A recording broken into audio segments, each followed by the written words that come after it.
Try to get me in a room, yeah. Everybody wanna talk, why? Always coming with the tunes, they know I'ma take it far, right? Something I already knew, yeah. Never needed your applause, nah. They been saying it's a fluke, this is not a false alarm, nah. It's not. Did it and I never sold my soul. Yeah. Devil never gonna hold me close. Nah. You could put that on the Holy Ghost. I'm a night owl like I'm OVO. Hit a dance with it like a do-si-do. No, this is not my first rodeo. No luck needed, no four-leaf clove. Yes, I know I look like Cody Cole. Content list or the YouTube pages. Nintendo, I don't do 2K. Just sweet 16s, I don't do souffle. But rich in taste with a few toothaches. Look, let me take them all bag. For the whole studio in a backpack. Little kid in the back with a black cat. Making hits in the class like Jack Black did. That's passion, I ain't sleeping, I'm back at it. Young and restless, Jack Abbott. Been in Vegas, rat packing. Still never spent $1 up at the casino. I still gamble on me though. They underestimate me, so I'm a wolf dressing in sheep's clothing. I've been on my way, switching in and out of lanes, keeping track of what I made. Everybody wanna take. Try to get me in a room, yeah. Everybody wanna talk, why? Always coming with the tunes, they know I'ma take it far, right? Something I already knew, yeah. Never needed your applause, nah. They been saying it's a fluke, this is not a false alarm. This is not a false alarm. Latin America raising the bar. Tão dizendo que eu mudei? Acho pior eu ficar no lugar. Tight crew, we come out in the dark. White shoes while I pick them apart. I'm from a city that really don't play. Eu não sou gringo, não vim me vingar. Vim me vingar de todo mundo que me duvidava. Eu cresci sozinho, não te devo nada. Essa caneta é arma e ela nunca trava. Eu sempre fui assim e todos nem ligavam, mas agora... Yo! What's good? What's good? What's good? What's good? What's up, Cyanod, Philosopher, SNG, Jackie, Extreme Centrist. That's a funny name. Charlotte, the one who burned, Harry, Isan, Kunk, Brandon Heat, Quinn, the Cav King, Julian, Seto Kaiba. What's up? Did you ever watch Black Adam? In spirit, 100 times. In spirit, in here, I've seen Black Adam hundreds of times. As a diehard fan, it's all up here. Physically, have I gone to the theater and watched it? No. Obviously. But I don't think that barely matters. That barely matters.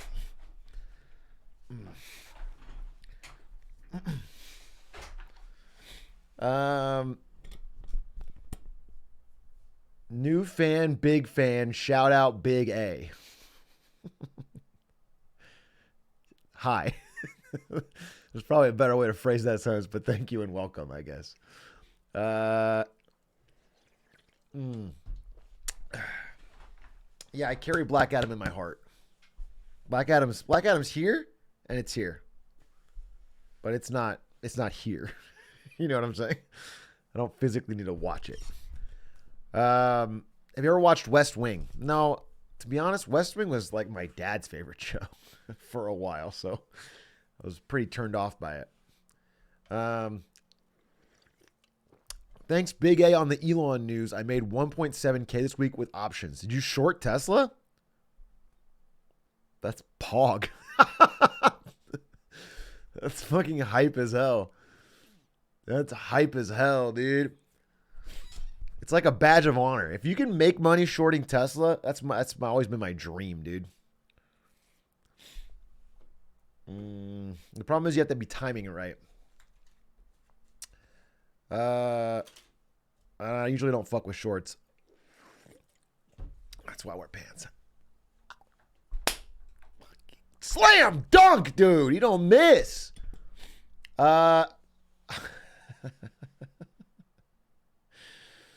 Holy shit.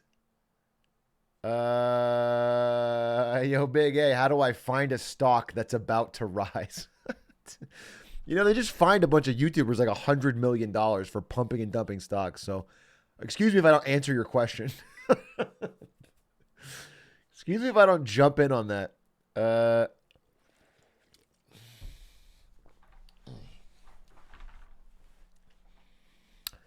Did you see the new summoning salt? Not only did I see the new summoning salt, I reacted to it on stream right after it came out. Got every single member of the Lego Star Wars speedrunning community to show up in my chat. They were all watching along, chatting along. Everybody in the video was in the chat. It was hype as fuck. Then, as a joke, I called one of the because one of the runners who has the world record choked in one of the summoning salt examples by diving when he shouldn't have. And I called it the Zach dive, like as a joke. Today, I found out that that guy got the world record back. And I'm watching his VOD of him getting the world record. And everyone's spamming, don't Zach dive. Zach dive. They have an emote. They have a fucking emote for it. It's an emote now. It's like, it's a community quote now. They're all spamming Zach dive, dude. And Ginger Zone, which is another fucking stupid thing I said. So I've put a little big A in the lore, dude.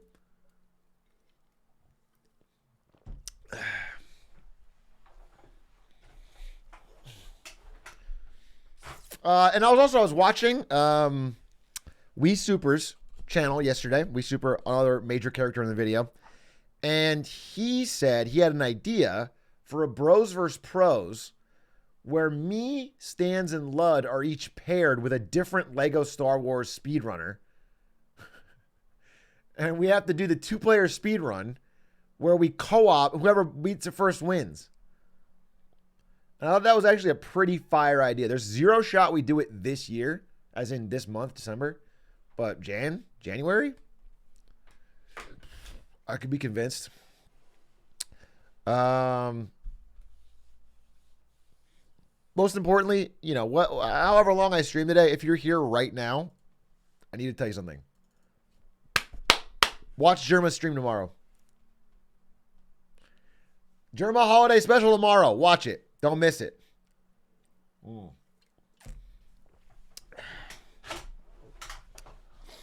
I have to work. Quit your job. Oh, you have school? Quit school. Skip your class. Flip off your boss. All right? If you have finals, who cares about finals, dude? Let me tell you something. 10 years from now, you're going to look back and you're going to think, yes, I skipped those finals. Yes, I was kicked out of my college. Yes, I lost my scholarship. Yes, I wasted. It was the last day of senior year and I wasted 4 years of money. But you're going to laugh because you're going to remember the hilarious moments from Germa's holiday thing. It'll be all worthwhile. Atrioc becomes a hustle TikToker speedrun. I would love to be a hustle TikToker. I used to tell Stans this. Because Stans used to work at Gen G and he had to sign Call of Duty players. And so I would help him out sometimes, just like look at their profiles or whatever, just to see like this guy look like he's. And if you read Call of Duty professional player Twitter accounts, they're always like, wake up 100 emoji, grind emoji, snorting emoji, you know, like hustle, grind. Today I'm gonna get big, dude. I'm gonna go big, dude. Today we're fucking crushing it. And I thought it was so fun because then all their friends would respond and be like, yes, fire emoji, yes, let's fucking go. Let's get out there and get this bread, dude. And I was like, dude, I want to have a group of homies where we all just fucking circle jerk each other about how hard we fucking hustle when we play Call of Duty. It sounds awesome. Eric DePoo, thank you for the 10 months. Haxorus, thank you for the prime. Pork Chop, the TD, thank you for the prime. Gravy Dose, thank you for the prime. Symbiotic Anomaly. Interesting name, thank you for the prime. Golden Sloth, thank you for the 5 months. Just started work from home and I've already become degenerate. Welcome to my fucking world. I had a good thing going, dude. I had a nice rigid schedule, 9 to 6. Then I would fucking take a break for an hour. Then I would stream. Now I'm fucking all over, dude. I haven't been to the office for weeks. Yeah, well, don't complain. I mean, listen, work from home is still like the GOAT situation for 99% of people. Work from home means no commute. Work from home means you can not have to get fucking dressed up. Work from home means fewer fucking people stopping by your desk to chit chat about random crap. Work from home is pretty much it's the GOAT, dude. Will I have an office then? For many companies, they don't need an office, is the low-key secret. For some, there is better collaboration in person.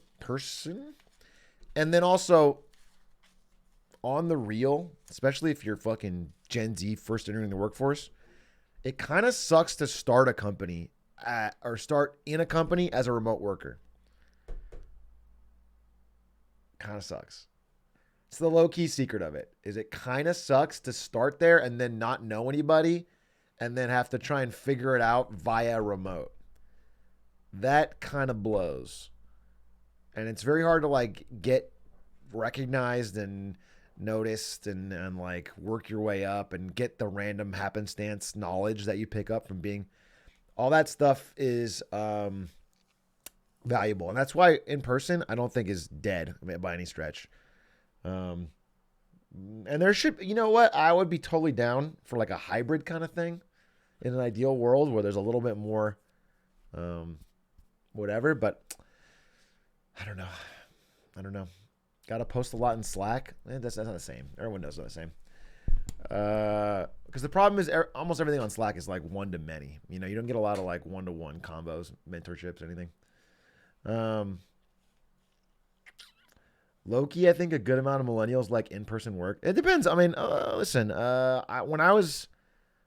had many good in-person work experiences. The only thing that I preferred about working from home when I was at NVIDIA was I hated commuting. Commuting fucking sucks, dude. I spit on commuting's grave. And so the extra hours saved from that was just like so worth it.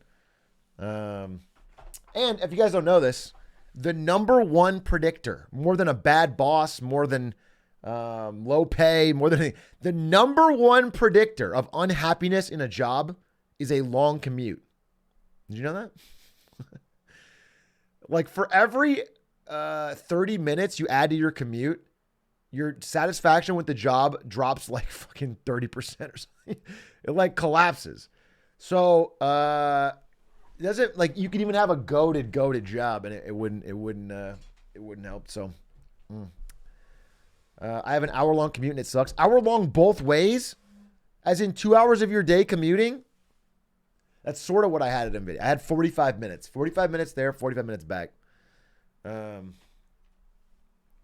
it was vile.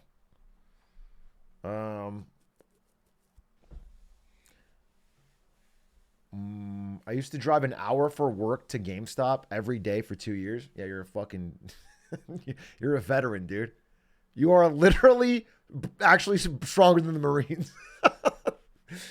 Bro, having to drive an hour in the morning to go to fucking GameStop where somebody yells at me because they can't turn in their fucking 2007 copy of fucking Wii Shop 3 for a brand new Madden, I would fucking lose it, dude. You have battle scars.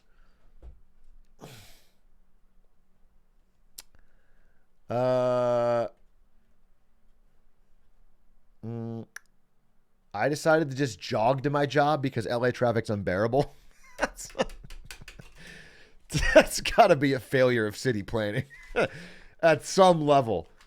Someone's got to say we fucked up if a person has to jog to their job faster than getting into a vehicle designed for speed that can go, infinitely fucking faster than a human consistently. But I'm a teacher in Germany and I live 30 seconds from my work. All right, don't brag about fucking sleeping in the fucking supply closet. They should pay teachers better, dude. What the fuck? I didn't know you're camping in the vents. That's crazy.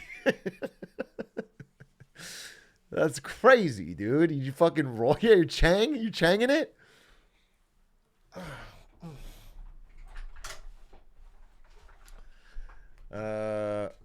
My work wouldn't let me work from home no matter how many benefits I pointed out.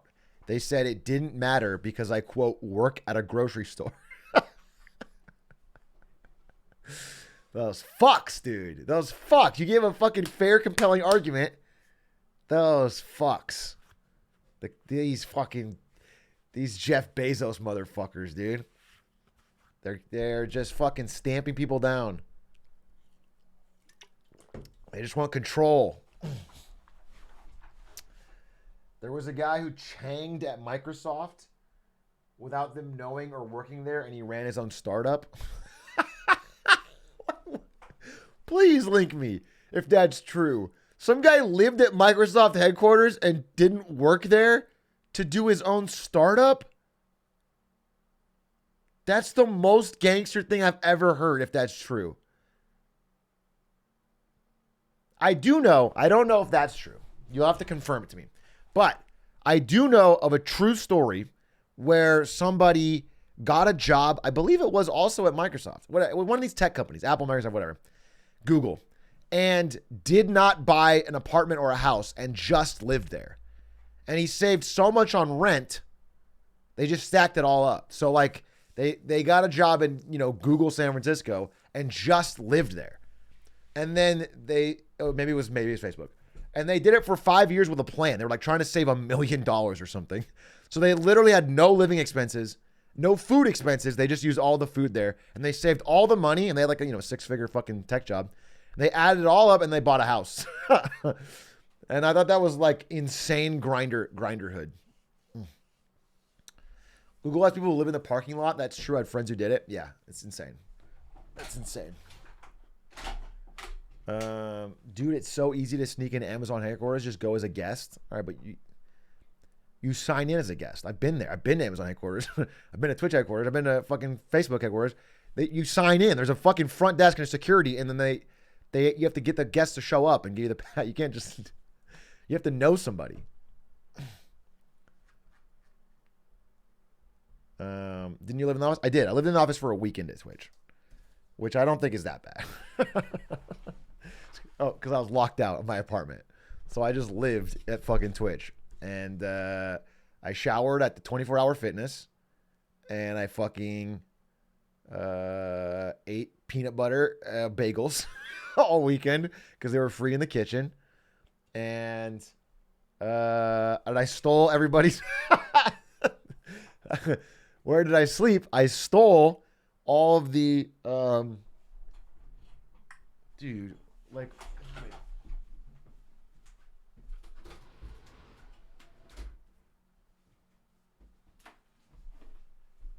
Like, I grabbed all these plushies off of people's desks, and I grabbed, like, coats and jackets and things that were left, and I made, like, a bed.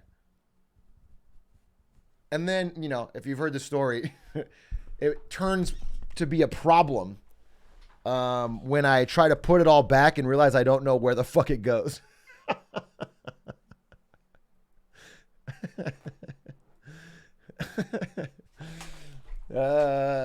So shit was moving around.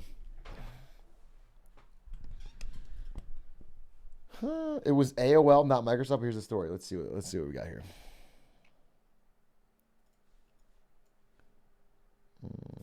Eric Simons, a young tech entrepreneur, secretly lived at AOL's Silicon Valley office for months. A 19-year-old man secretly lived... Wait. Everyone knows that employees at tech startups have a tendency to work long hours. Companies are short-staffed, entrepreneurs are hungry for success, and that brilliant idea for a program that allows websites to code themselves isn't going to code itself. How little did they know 10 years later. So after a long night of burning the midnight oil, sleeping at the office is pretty common practice. What's a little more uncommon is just straight up living at the office, especially when said office isn't yours.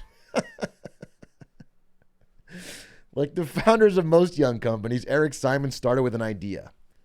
In a post on the website of Class Connect, a business started by the 20-year-old entrepreneur, Simons noted that because students learned better using videos and websites, he could make education more engaging for students and more organized for teachers by giving students the best possible content and telling them to work collaborative using what? Is this a real business now? Hold up. Is class? Oh, it's called Squad Help now. No, it's just dead. It's just dead. Yeah, you ever think about fucking YouTube, brother? They just put all this stuff on YouTube. No one's gonna learn from Class Connect when they can just go to YouTube. All right, so it is dead. He moved to Silicon Valley soon after high school and quickly sunk all of his time, energy, and money into Class Connect, which realized his vision through the creation of easily shareable online lesson plans. Okay, he was accepted to an incubator at AOL's Palo Alto campus.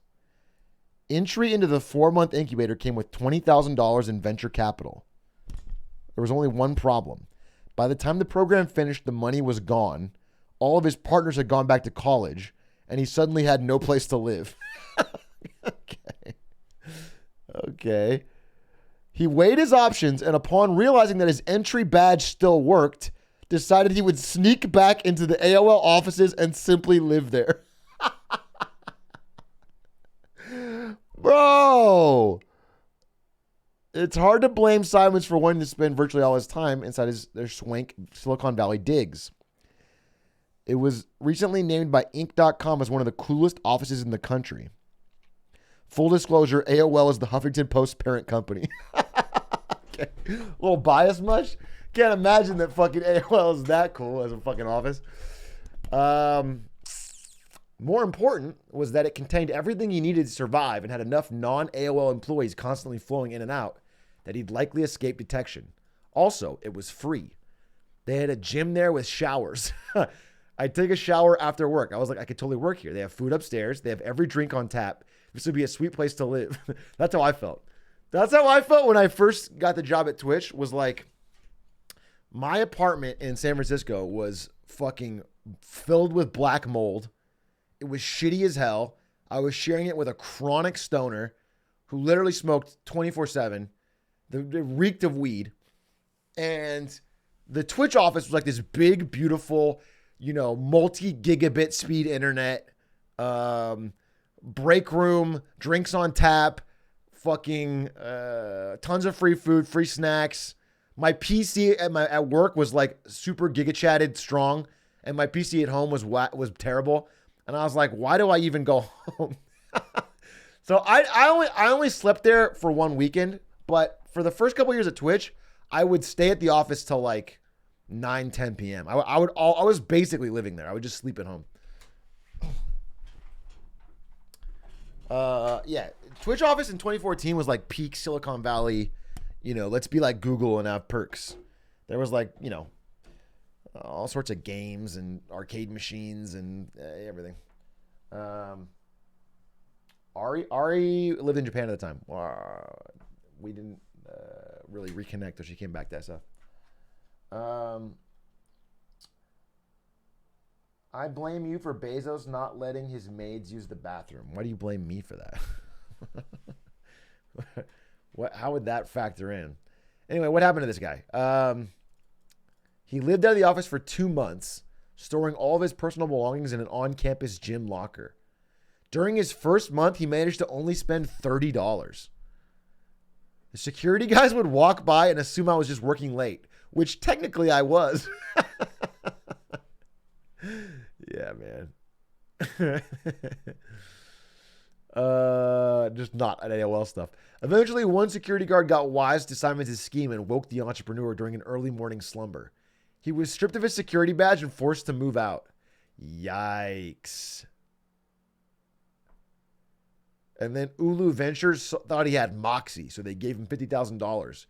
Unfortunately, the company didn't last. Kind of a cool story. I respect it. Somebody snitched. I don't think anyone snitched, dude. Security guard just saw this guy sleeping here for the same fucking time. Third time this week, dude. They're like, wait a minute, this guy doesn't work here. How did bro not get arrested? I don't think it's worth their time to make a criminal case out of it. Just stop it,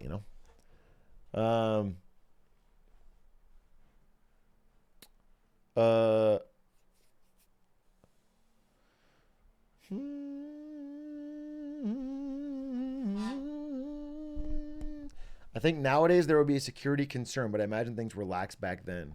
Yeah, maybe 2012. I don't know. You could probably get. I mean, so the person that I know in my life who is the most close to this is a man named Golf. His name is Golf, like the sport. He was an engineer at Twitch. Let me see if I got a picture of him. His last name is not Ball. Here he is. This is my friend Golf. And he's a super homie. And I met him at Twitch. He was called, every other engineer at Twitch called this guy the GOAT. He was called, they call him like the Code Reaper or something, Code Deleter, whatever it is. The point is he would look at your shitty code and he would delete 90% of it and make it way cleaner. He was the guy that like always fucking simplified everyone else's code and made it way more efficient. He was the ultimate optimizer. Anyway, so this guy, he's the same age as me, I think. So we were both like 20, 20, 23, 24. I mean, I started 21, so whatever. But, he was very respected. He was just very, very good. He get a lot done. And I finally like was hanging out with him because we would stay late at the office and play Sheik versus Falco best of 100s because we were DJing grinders. He was a grinder too. I like that. So we were both grinders and we were grinding Sheik versus Falco best of 100. And eventually, like for whatever reason, like we were going to stop by his place. And I found out where he was sleeping. And then again, this guy was a highly respected engineer making great money. And most importantly, when Amazon bought Twitch, he had received a personal like stock grant bonus. He already was getting a ton of stock. He was already instantly rich overnight, but like the CEO had personally given him extra stock because he was like known to be very valuable. So he made big money. All right. But before this, before the Amazon acquisition, I went to his house. He was living in the tiny, I'm talking about like a prison cell. He was living in the spare bedroom of a family that was literally, I'm not kidding, smaller than this by a lot. Like probably half, like where this window is. He was living there, dude. He would sleep on a cot. He was saving all of his money, and all he would do is just fucking play Melee and do engineering shit all day. And he was living here. And and I was like, dude, you make way more than me. Because this was like, I lived in a better apartment. I didn't live in a great apartment. My apartment was pretty shitty, but it was better than this. And I was like, dude, why are you living like this? And he's like, I'm saving up. I'm like, okay, but like, you're making great money. What the fuck are you doing? Like, you got to live a little. And he's like, I'm saving up. And then when fucking Amazon bought Twitch, he made like $1 million overnight, legitimately straight up right then. Boom. And plus more probably. And soon after that, this motherfucker bought like a fucking top level, nice apartment in San Francisco. I think it's got like fucking 2-3 bedrooms, great fucking sunlight. And now he's living the fucking dream. Now his place is great. And what's crazy is, so I quit Twitch, right? I hear later, right after, he quit Twitch like right after. Like he was not there much longer. A lot of people quit around the same time, to be honest, because like the culture got pretty bad. And I asked him, where are you going next? Like, what are you doing next? You got a bunch of money. You're pretty set. What's your plan? He goes, I'm going to this company called Figma. I think it'll be pretty cool. I'm like, all right, sounds stupid as hell to me, but good luck, idiot. Fucking straight up, he's early engineer at Figma. Okay.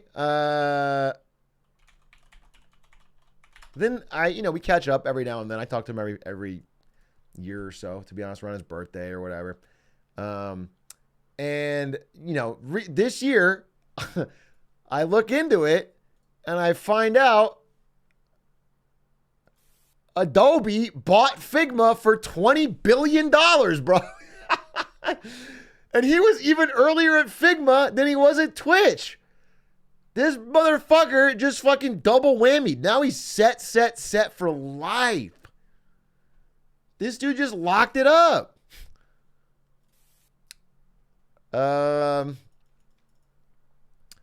So shout out to my boy Golf, dude. The dude who played the system. Do you still talk? Yeah, we do. We were super tight. We were super tight at Twitch, but we definitely have talked less since I went to NVIDIA. But he watched the stream, watched some videos, reached out, and we talked. We just it's tough for me to see him because I don't go to SF that often. But what? Yeah, dude, you know what's funny? Dude, I need to ask him where he works next. Wait, I think he probably is still at Figma because you still vest stock after the acquisition. He's probably still there. But wherever he goes next, I will let you guys know. Wherever he goes next, we'll all buy in, bro. We'll triple threat. This guy knows what he's doing, dude. How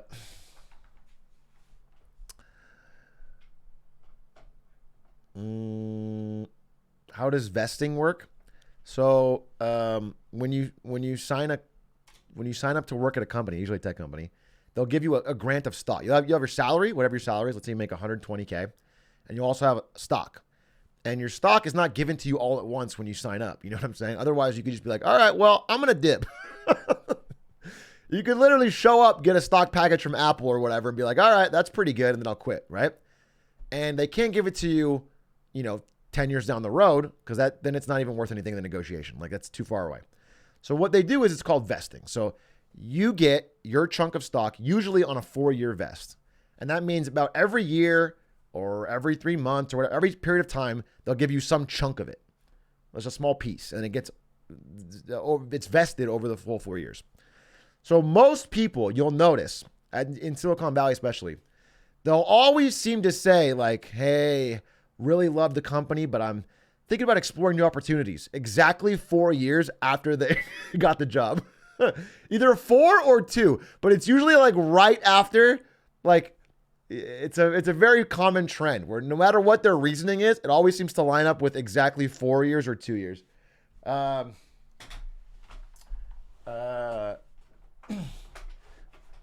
before you go checking on me, I had a year left, dude. I did it after 5, I guess, but I had a year left in my bet. I left some on the table, so I'm actually committed. At Dell, ours is typically 3 years, but similar. All people have other months. Yeah, exactly. Just people usually stick it out to these big chunks and then leave. And for many people, well, again, this is all going to start changing, bro, because the tech industry was really fueled on like a bubble of free money that was causing infinite perks, infinite salaries, infinite stock packages. Stocks companies are doing buybacks and all that shit. It feels like it's changing pretty rapidly because the spigot of free money's been turned off. But the way it worked for then was like you'd often make way more from your stock vesting than you would from your salary. At least that was the case for me. Both at Twitch and at Nvidia was like my salary. At Nvidia was good. At Twitch was pretty bad, but it was fine. But then the stock would vest and it'd be like, oh shit, that was more than my whole year. What if you get fired, you get the stock still? No, you only get up until however long you worked. So let's say you got, I don't know, if you work at Apple, you have $100,000 in Apple stock. That's what they've given you as part of the package. And you work for 2 years and then you get fired or whatever, you only get $50,000. You only get half because you were there for half the 4. Can you renegotiate a new vest for 4 years? Yeah, you do. You can often renegotiate earlier for higher or lower. Usually like if you get promoted in the middle, your whole stock vest will change. Is that why Elon Musk fired a bunch of workers? He fired a bunch of workers for very many reasons. But he was trying to fire many of the ones when he first came in before their November vest. So a lot of them had a vest on November 1st, which required him to pay out a bunch of money in stock grants to a lot of employees. And if he fired them fast before November 1st, then they couldn't get their vest. So yeah, that was one of the reasons, 100%. That's why he had to do it fast. But he needed to fire them because he has to cut expenses at Twitter, which is losing money, hand over fist.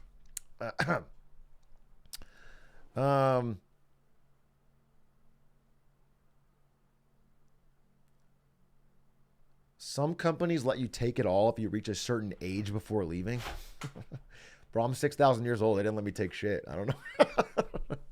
I don't think that didn't work for me. Do you get an additional vest period each year as a new grant, or was it just the 4-year on hire? No. Usually it changes when you get a different job. So like you get hired for a job, they give you a 4-year grant. And then if you get promoted or something changed or you get a bonus, then maybe it changes. Like for example, I'm going to give you my personal example. I got hired at NVIDIA. I got a 4-year grant of NVIDIA stock. let's say it was like, I don't know. Actually, they asked me not to use hard numbers, which I think is fair. So I'm not going to. But whatever. I got a Nvidia stock, right? And so over 4 years, I get that. Then about a year into my service at Nvidia, I did the green out, and I got a pretty nice bonus, a pretty nice stock-based bonus. So now it was like a separate track.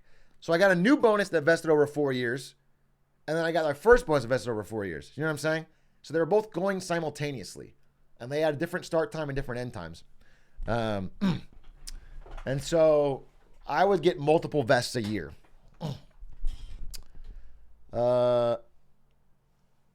And what's cool about it is, if you're paying attention, is that when you get the deal signed, it's based on the stock price at the moment you signed it.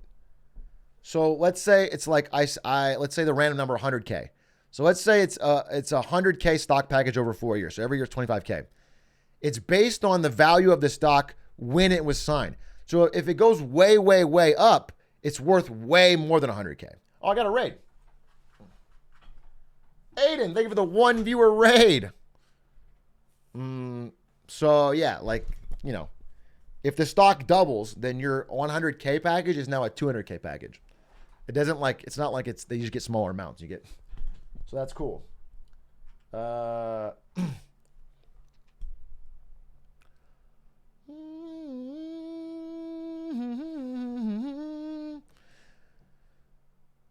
I'm not sure I'm following. Can you please explain this in terms of monkey money? Yeah, it's like when you buy a bank upgrade your banana farm to a bank. All right. At the moment you spend it, you've lost bananas. But in the long term, you'll make more bananas than you started with. Okay. You have to build up. You know what I'm saying? You have to get there. And then eventually you're making huge profit on your bananas. All right. You understand?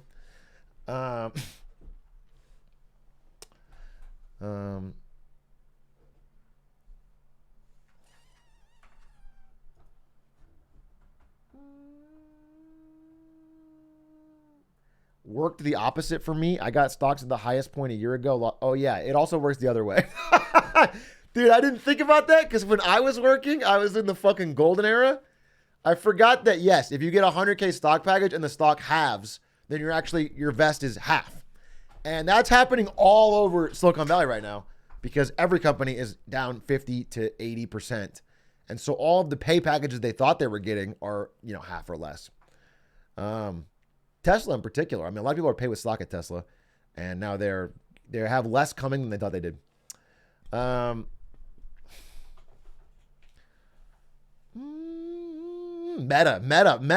Meta's egregious because the thing about Meta and Mark Zuckerberg, all over Silicon Valley, the general thing people say is, I'll work there if I want to just sell my soul and make money. Meta has always been the place that people go when they're just like, fuck it, I'm going to turn my morals and brain off, and I'm just going to make cash. Because they paid pretty well. They had pretty generous stock packages. But like, nobody really believed in the mission, and it's considered a pretty shit culture. And, you know, so everyone just like, you know, they just do it for the money. And now that money, I mean, it's still good. Don't get me wrong. This is all fucking white collar whining, to be honest. But comparatively, because you have to compare the options, because the stock is down so much, a lot of those packages they signed are worth way less.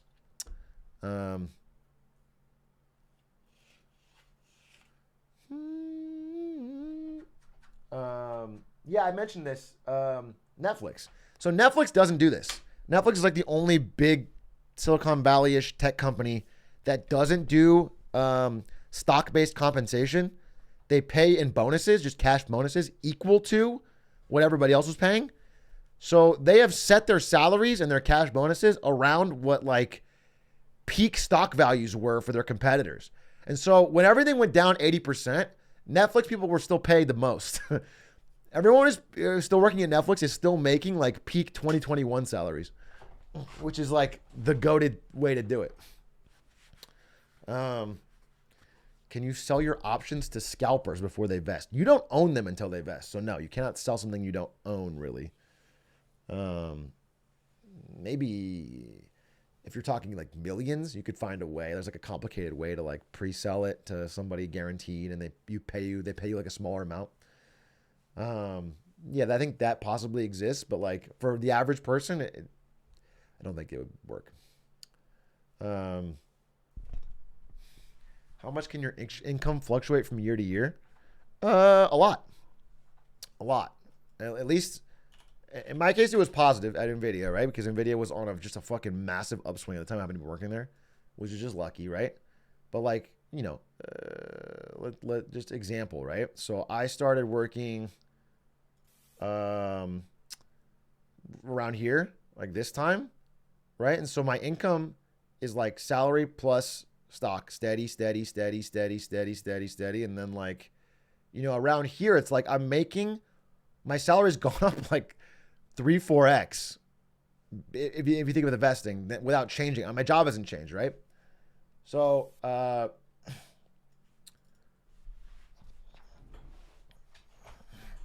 did you sell some at the peak? I sold everything, not just NVIDIA. I sold pretty much everything in November of last year, which was pretty close to the peak, entirely through luck. I would love to lie and pretend that I was a super genius and I predicted it all. I sold it all because of Evergrande in China. I called Lud in a panic, and I was like, dude, I think everything's going to crash. I called Lud, and he even sold, but then he bought back, dude. I literally read about Evergrande in China. I was like, this is going to have contagion effects. This is going to wreck the world economy. It's 2007 all over again. And it wasn't really true. That had no effect. It was entirely different reasons, but for whatever reason, tech stocks crashed. So it was lucky for me because I sold a lot of tech stocks.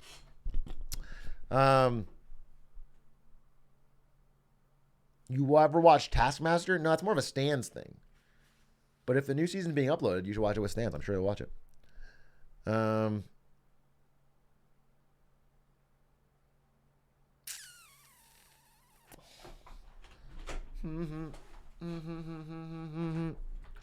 But you're definitely buying Diz right now, though. I am buying Disney. Listen, I don't have a ton of money in the market right now, I'll be honest with you. But my biggest position is Disney, which, smart or not, I think it's decently safe. And also, I kind of like Bob Iger, and he's back. And also, Disney Plus passed Netflix in subscribers, so I just feel like it's got a good long-term potential. But it's not financial advice. And I have no idea if it'll do anything other than go sideways or down for a long time.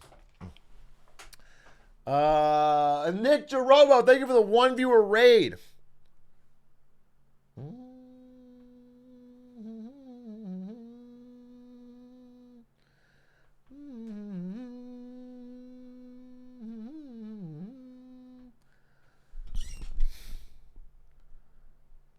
What do you think about the future of Intel?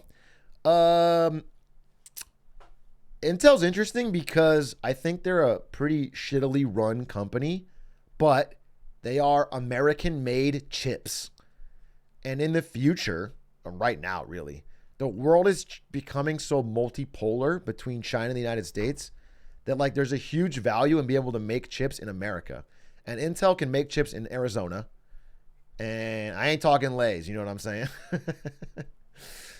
And so, yeah, there's potential. I mean, like you flash forward 5 years, if situations with China keep escalating, and then yeah, Intel is going to be extremely valuable because there'll be a huge chunk of the world that cannot use Taiwan to make chips, to make CPUs, GPUs, etc. Yeah, it's interesting. Interesting. But TSMC just built a foundry in Arizona, so. So basically you're saying dump all my life savings into Intel. That's not what I'm saying, bro. That's not what if anything, no, I'm not saying that at all. Guys, thank you for all the 1 viewer rates. I do appreciate that.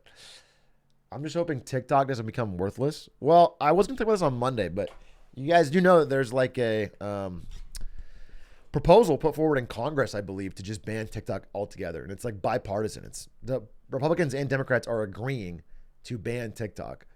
And there's a real chance. I mean, it could happen. You know, it's like it's totally not off the table. Now, if you guys are poggiesing, like there'll be like no more TikTok. I'm quite certain that now that it's been proven that everyone wants this fucking infinite distraction loop of short form video, there'll be 100% duplicate, or they'll just have TikTok US spin off. But the point is, it can't be controlled by China. So it's not going to change things for the average person, I think. They're still going to have TikTok or a renamed version of TikTok to use. But it will no longer go back to China, is I think the idea if it happens. And I think there's a decent chance it does happen in some form or another over the next few years, because it is a little odd that no tech companies from Europe or America or anywhere outside China can compete in China, but their tech company, which has a free monopoly on their own market, can compete globally. It gives them like sort of an infinite inherent advantage because they have a free billion users that no one can compete with. And so that alone is like a weird precedent, you know? And then there's the security risk, obviously. I thought it wasn't Chinese owned anymore. It is. It's owned by ByteDance, Chinese company. Vine. Yeah, we talked about this I talked about this in the Elon video, the first Elon buyout Twitter video. And I said, like, the only real upside I see, like the big upside, because right now, for all of the hype, all the fucking people that are like, fuck Elon, I'm leaving Twitter, fuck you. The other guys that are like, oh, I love Elon rules, Twitter to the moon. Despite all of the debate and the back and forth and the politics and everything, Twitter's user base is basically the same, which is small, but it hasn't cratered and it hasn't mooned. It's just basically flat. Because people that use Twitter have no replacement. Oh, fuck F, dude.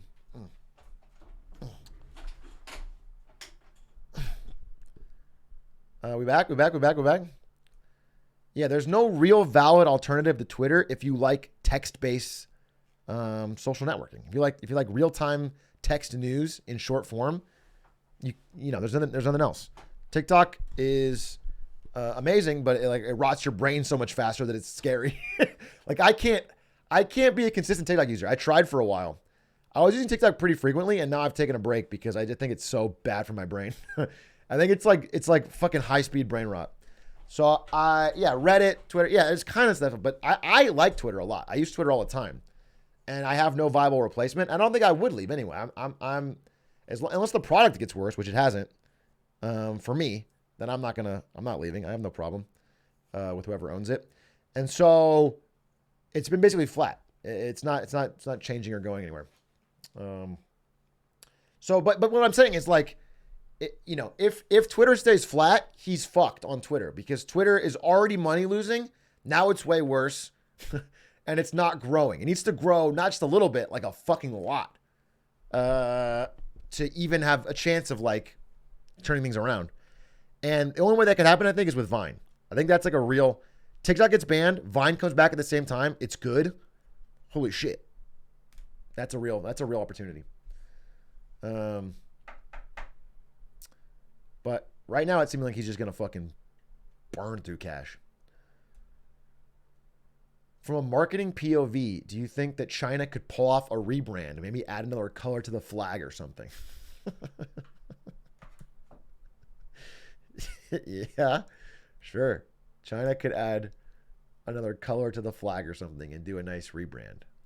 Yeah, they could. It's a good question. Thanks for asking that. Make it RGB to appeal to gamers.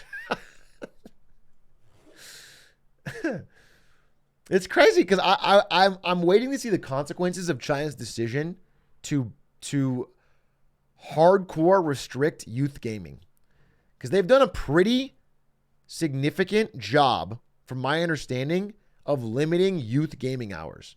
Like, it's actually difficult to get past the restrictions and get dozens of hours in. And so before they did this is pretty recent. Before they did this, China was like guaranteed already and also on pace to be the undisputed gaming world champion at every game, basically. I mean, China just had a massive populace, huge gaming activity, and was crushing almost every game that was popular there. I mean, their growth in League of Legends was insane, and with this, I don't know if that fucking cuts kids off, because without kids getting full on DJ grinders, how do you get the future gods? What if China brings back Mixer? China actually has 3 Twitch competitors. Well, Twitch doesn't exist in China, but 3 Twitch-like services that each are bigger than Twitch. China has 3 Twitches, and each one of them is bigger than Twitch. They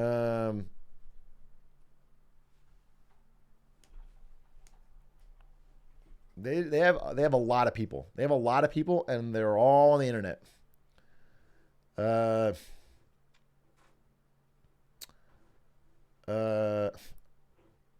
but they have Ninja? You're fucking right, dude. They don't have Ninja. They've had streamers regularly hit 7 figures. Well, the problem, this is what I've been told by, I had counterparts that worked in China, and I've been told that they don't actually show live viewers. They show what's called a popularity score, which looks like a view count, but is a score. And so you can never tell exactly how many people are watching. You can get a sense of who's the biggest, and the numbers are generally, my understanding is that there are a lot of people watching, like that it is popular, but they're always exaggerated. You can't get they just don't seem to want to show the real values.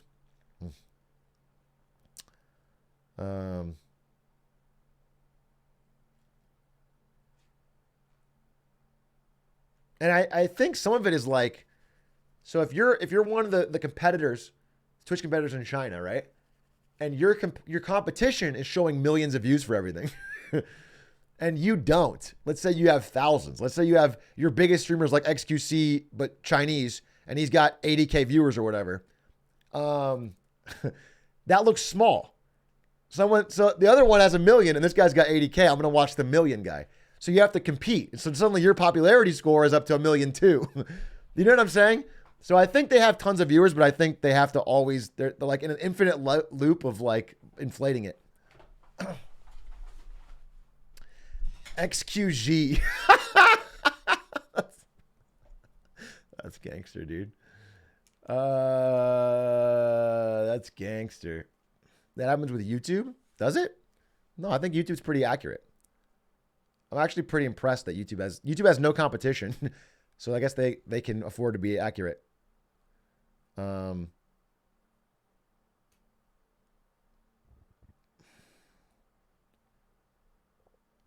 One day, Atrioc will stream before 11 p.m. EST, but not today. Sunday. I won't be live tomorrow, I think. Saturday. Because of Germa event. Please watch it. It'll be fucking amazing. Please watch it. It'll be sick. Not going to be live because of Germa event. But Sunday, I'll be live in the morning to do Hitman Horse World Championships. Okay?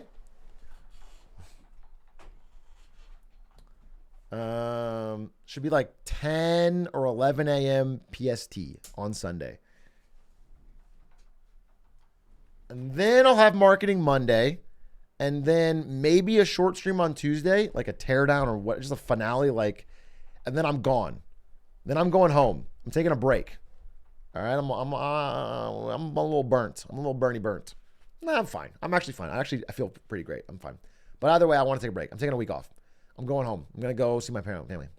So Tuesday to Tuesday, I'll be gone. Gonna see my fam.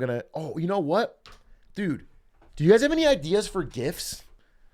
I'm trying to buy gifts for my fucking mom and dad, and I don't know what to get them. I'm completely lost. Ask Chat GPT. All right, I will. Chat GPT.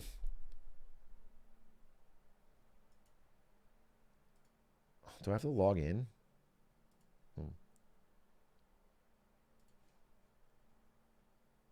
Get them a Trump NFT. Yes, dude. Yes.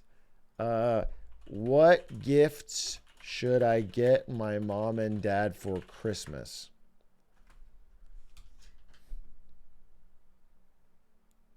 Consider getting your parents something that's personalized with their name or initials, such as a custom mug or piece of jewelry.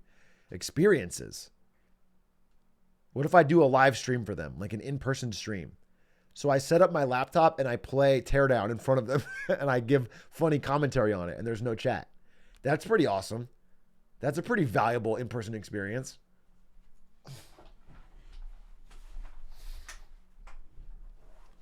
Yeah, it's like a solo show. Like no one else can get that.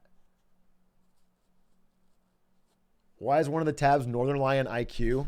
I Googled that because I was trying to get a thumbnail image. I was trying to get Northern Lion like looking like this for my thumbnail. And I got a good one, as you've seen. This one.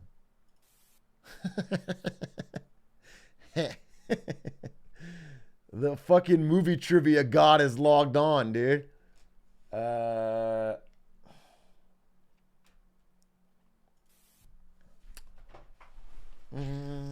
Did him dirty with that thumbnail? I don't think I did him dirty, dude. Do you want me to hide the fact that he's bald? I think he's open about it, dude.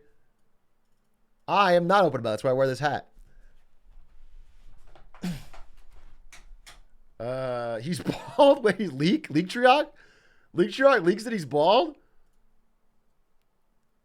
I'm sorry, NL. I'm sorry I blew up your spot.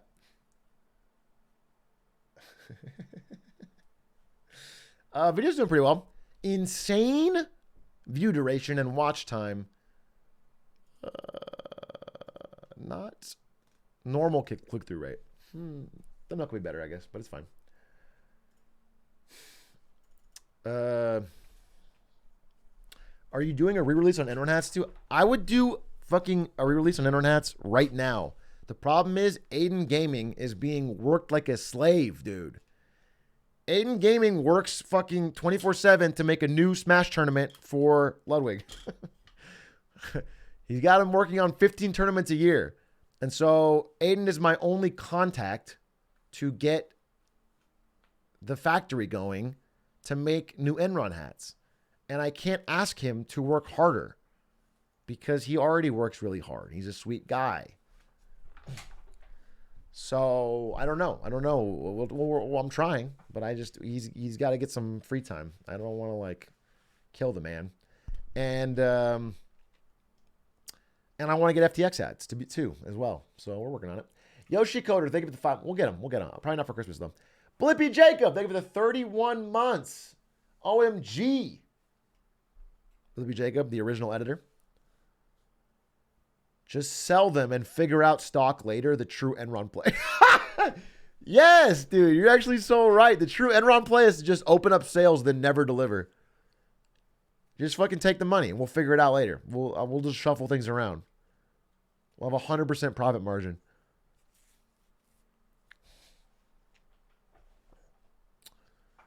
And then blame it all on Eamon. Oh, he could be the fall guy. Wait, that's genius. I'll just open the store, sell hundreds of them, thousands of them. Then when they don't get delivered, I'll blame Aiden, pocket the money, 100%. And then I'll play Fall Guys on stream as a subtle nod to how I've set up Eamon Gaming. This is actually all seeming really, really, really good. Have you seen the new CoffeeZilla vid? No, I wanted to watch it. We could watch it right now. I thought it was a very interesting title and thumb. It's about how Logan Paul is rug pulling an NFT project, I believe. Investigating Logan Paul's biggest scam. Let's see what it's about. CoffeeZilla. CryptoZoo.co. I am so excited about this project. It's so fun. It's a really fun game that makes you money. A fun game that earns you money. So interesting. You should. I honestly might have been CoffeeZilla that I first heard this from, but either way, because the SEC is now cracking down on influencers promoting fucking fake pump and dump companies, they just hit $100 million for those. What were those guys' names? The fucking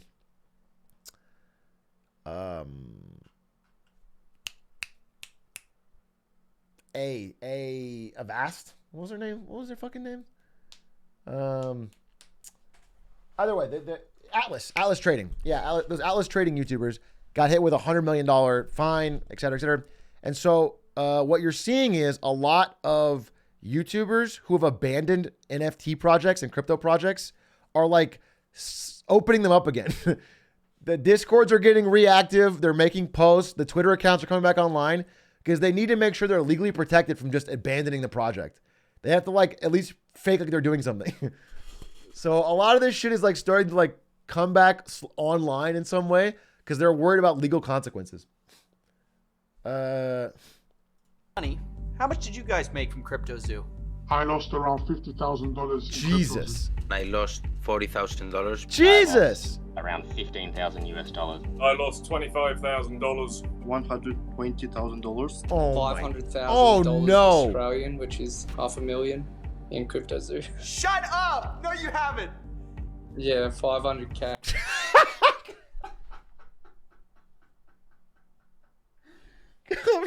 Copyzilla said shut up like he's a girl, like so, like it's two girls gossiping. And one of them said, I kissed this guy. Shut up. No, you like well, he just said he lost $500,000. He's popping off, dude. No, you did. Shut up, girl. That's so funny. Okay. Oh no. Today, we're investigating Logan Paul's CryptoZoo, a blockchain game that made millions but never worked. Some of you guys think you know the story, but it goes so much deeper. I've uncovered sociopaths, billionaires, fake orphans. Did I mention fake orphans? And of course, at the center of it, we have Logan Paul himself, who has abandoned this thing, leaving thousands of fake orphans in his wake. Wait a second. Thousands of victims in his wake. Now, you'll be hearing from some of those people because their stories are heartbreaking. This is the first in a 3-part series that's been a year in the making. And if you like high-effort investigations like this one, please consider supporting this channel on Patreon. I don't take sponsors. We are viewer-supported. So if you want to and are able to, thank you. Either way, enjoy the video. Check out Factor Meals. If he's not going to take a sponsor, I will. Check out Factor Meals. Delicious, nutritious. They'll fuel you up. For the last 6 months, I've been working on my own NFT project. We have a massive team behind it and are probably out of pocket like $1 million just because we believe it's going to work. September 1st, cryptozoo.co. We don't scam. I've never scammed anyone before. Logan cares extremely deeply about his audience, loves his audience, loves his brand, doesn't have to scam to make money.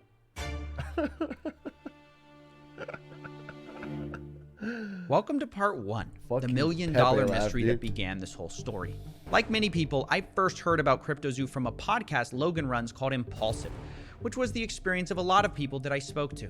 So I first heard about it on the Logan Paul podcast. Impulsive, I think. It was off one of the Impulsive episodes. The thing that I'm most excited for, and this is the first time I've ever said anything about this, for the last 6 months, I've been working on my own NFT project. I think there needs to be a fresh take. And this project that I have is that fresh take. Now look, at first, I was just as surprised at this pitch as anyone else. I hope the fresh take is some sort of rug pull. Because I feel like crypto hasn't had anything like that. Like everything in crypto is always these boring, working, good user experience projects that sort of build up over time and have like a real... I would love to see a nice fresh rug pull. Just like take the money and dip. Don't even talk about it. That'd be awesome. That would be a nice change of pace. I'm so sick of this because shit. I just got finished roasting Logan for a different coin called Dink Doink, which his fans lost money on. I'm a Dink Doink fan. Dumbest shit I've ever seen. That's why I'm all in. It's comedic. It's fun. It's comedy. Now look, I know Logan is... Dude, okay. That one's a little bit on you, though. Can I be honest with you? That one's a little bit on you. If you're fucking buying Dink Doink. If you're punting 20 racks on Dink Doink because Logan Paul said he's all in, yeah, you get personal responsibility on that one. Friends tried to make it look like Dink Doink was all about the memes, but it turns out they secretly were tied to the project, and Logan created the Dink Doink character himself and subsequently abandoned that project. Jeez. So if you invested in it, you got blasted, and Logan rightfully took a lot of heat for Dink Doink, which is why I was surprised when he seemingly immediately jumped into another crypto project. But Logan insisted CryptoZoo, it was different. It wasn't his friend's project this time, it was his. And it wasn't even a project at all. It was a game that could earn you money. I'm excited to launch my game. You keep using and you just did it again. You keep using a word there. Game. You're not using like a project. It's a game. It's a game. It's a really fun It's game. a really that fun makes you game? money. Now you might be wondering, Wow. how is it possible to earn I like money games. from I'm a gamer. game? Well, let me try to break it down for you. This is how it was supposed to work. You started by buying this crypto token called Zoo, which is their in-game currency, and you use Zoo coins to then buy egg NFTs, which you can then hatch to become animals. Wow. You then can breed those two animals to become hybrid animals. For example, if you breed a gorilla and a kitten, you get a gore kitty. And the more rare the NFT, the higher the daily yield of Zoo tokens that animal earns you every day. Theoretically, it works like almost like passive income. You can then burn your animal in passive income? My ears just perked up. Can I invest now? NFTs to release the Zoo they earned back to you, and from there you can invest it into eggs or just cash out. Now, some of you of the Listen, I don't know about this guy's fucking talky talk bullshit, right? I am a proud YouTube viewer. Okay, I spend the most of my day watching YouTube videos. Now tell me how I can get rich quickly and without work. I would like to passively make a lot of money. That's what I'm looking for. All right? Is this CryptoZoo? Because I'm in. I'm in now. The Egyptian persuasion might notice some triangular qualities to this game description. But let's not be too quick to judge, because remember, there are a lot of NFT games built on this model. It's called play to earn. Now, Logan admits that there are other games like his, but what's going to really make his stand out is that other games have randomly generated assets. His game has handmade art. It's quick to make a digital asset with, unique randomly generated characteristics. We handmade art for the past 6 months, bro. Approval, very specific notes, 10 different artists making art for our project. Now, I'll admit, this all sounds very enticing. Handmade art, a fun game that can earn you money, and one of the biggest influencers in the world backing it. Yes. I think, how can I lose? Which is why when people were told all you had to do to play was buy an egg, people spent millions. Just on the first launch between ETH and Zoo, people bought $2.5 million worth of eggs. You know what, though? 2.5 million. You know why? This is small time, all right? Because Logan Paul sold 2.5 million of shit egg NFTs at the height of the boom. Big whoop. Donald Trump yesterday sold 4.5 million of Trump like holding cowboy shotgun NFTs yesterday, post collapse. Trump is putting up veteran numbers, dude. This is a fucking rookie NFT scam.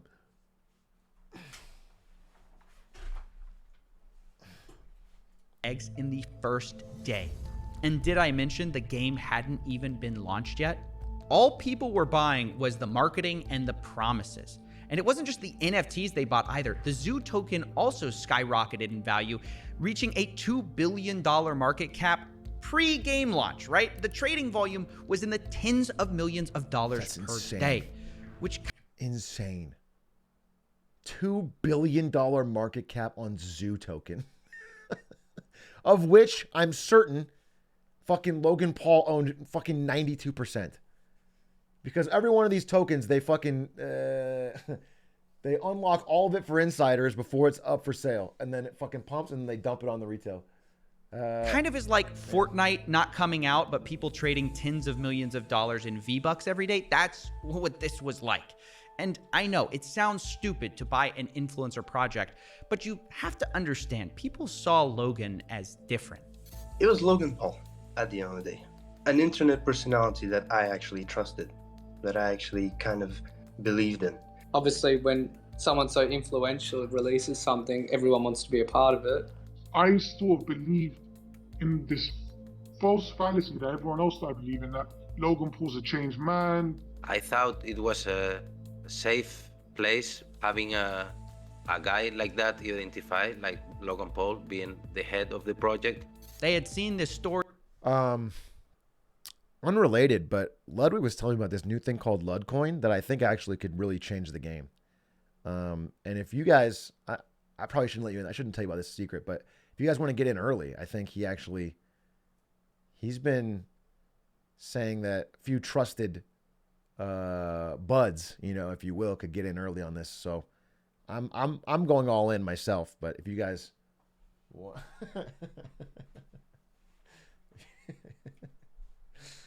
he had been telling everyone that he was this reformed influencer, right? That he was no longer a reckless clout goblin just in it for the money. They thought this time it's different. Logan Paul couldn't possibly scam us, right? But as the game got closer to release, the CryptoZoo team started releasing the first ever photos of these animals. And come to find out, this handmade art story wasn't really true. It was actually Adobe stock photos mashed together. This was the sort of first red flag of this project. And I made a video about it at the time, but it was kind of surface level, and something didn't add up beneath the surface. Something where I just couldn't shut this case down in my head. It was actually part of the announcement video that something they said. See if you can spot it. We have a massive team behind it and are probably out of pocket like $1 million just because we believe it's going to work. On development. Yeah. That's the line that started this whole mystery. We spent $1 million on development. I couldn't get this out of my head. Okay. Is he lying? There's no way he expects people to believe he spent it on art. So wait, maybe he spent it on blockchain stuff, right? That's what I thought. But then I audited the smart contract, and it's not handmade at all. It's not even original. It's what's called a fork, a copy of, some other code that exists out there. One of them is called Floki Shib X, which launched before it. So where'd this $1 million go? I didn't understand. And Logan just kept repeating this claim. We put hundreds of thousands of dollars in it. Personally, the whole team, $1 million plus. Now, at the time I'm looking into this, there's a teaser going around for Hatch Day, which is the day you can hatch your egg NFTs. And it kind of symbolized the true launch of CryptoZoo. So I thought, is it $1 million is it like the FTX thing, or it's $8 billion, but it's of FTT that you can't sell? Is it $1 million of fucking Zoo coin that's, well, what? Maybe this is it. Maybe this is where they spent all the money on their game. Even their community manager, Ben Roth, promised people after Hatch Day, things will take a turn for the 180. So I put Ben Roth on the board too. I needed to know all the characters in CryptoZoo. And I waited. And finally, on November 3rd, 2021, Ben Roth turned out to be right. Things did take a turn on Hatch Day, only for the worse. Let's meet one of the victims, Helicopter Bob, to explain more. Hello, My name's Helicopter Rob. Bob. Helicopter Bob lost just under $7,000 with CryptoZoo. And the first thing I asked Bob was about his animals. If he was making money with CryptoZoo, how much he made, and if the passive yield. People, $7,000 is not, compared to 500 grand or whatever, it doesn't mean a lot. But I remember I lost $7,000 as a Twitch employee, age 20, 25 or whatever, on betting on Chinese Netflix, option trading back on fucking Robinhood. And I remember feeling like I got punched in the gut, dude. I remember feeling, I remember I walked around in a daze. I was working at E3, I remember, and I couldn't do any work. I was just walking around like the parking lot, and I just felt depressed and shitty and stupid. It really, really hurts. It just happened like instantly. And I can only imagine some of these people who've lost way more, but like, it literally fucking sucks. It literally felt so bad. It feels embarrassing. It feels embarrassing and shitty, and you're like, ugh. I felt gross. And yeah, it was just shitty. So I appreciate this guy talking about it. Worked.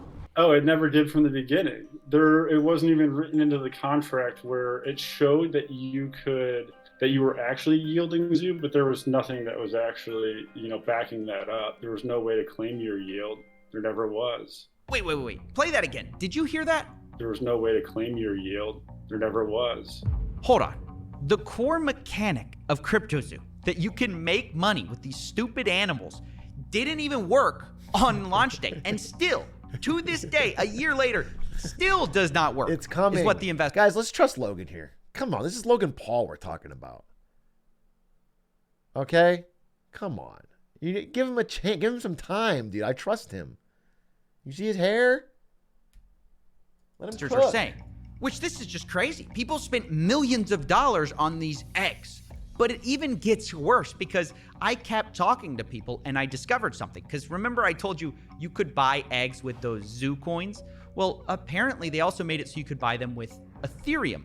And on the day of selling, about half of these purchases took place with Ethereum. Only it turns out for the people who spent ETH, not only did the yield part of it not work, did the NFTs not pay you, you also couldn't even hatch them. So I acquired a bunch of eggs, and I actually want to play the game. I didn't acquire the eggs with the intent of keeping. Oh, this guy's in it for the love of the game, dude. This guy's a gamer. He spent thousands of dollars on pictures of eggs because he just fucking loves the game, dude. He loves hitting the hatch button and turning them into artificially generated images of pandas mixed with zebras. That's fucking sick, dude. That's a gamer. I actually wanted to hatch him and see what I got out of him and play in this ecosystem that's been advertised or whatever, right? And then I can't do anything. It's not showing up on the website when I connect my wallet, etc., etc. So I'm a little baffled. I'm like, I must be doing something wrong. So I open up a support ticket. I open up a support ticket with CryptoZoo, and Ben Roth is actually the person answering my support ticket. Oh yeah, no, it's down for the moment, but we're working on it. Let me tell you, it's never been up. Wait, you can't even hatch? No, I'm telling you, it's just a picture. There's nothing I can do with it. You're kidding! You can't hatch. Bro, historians are gonna look back on this time as this is like Tulip Mania. This is 2021 is such a wild fucking time financially.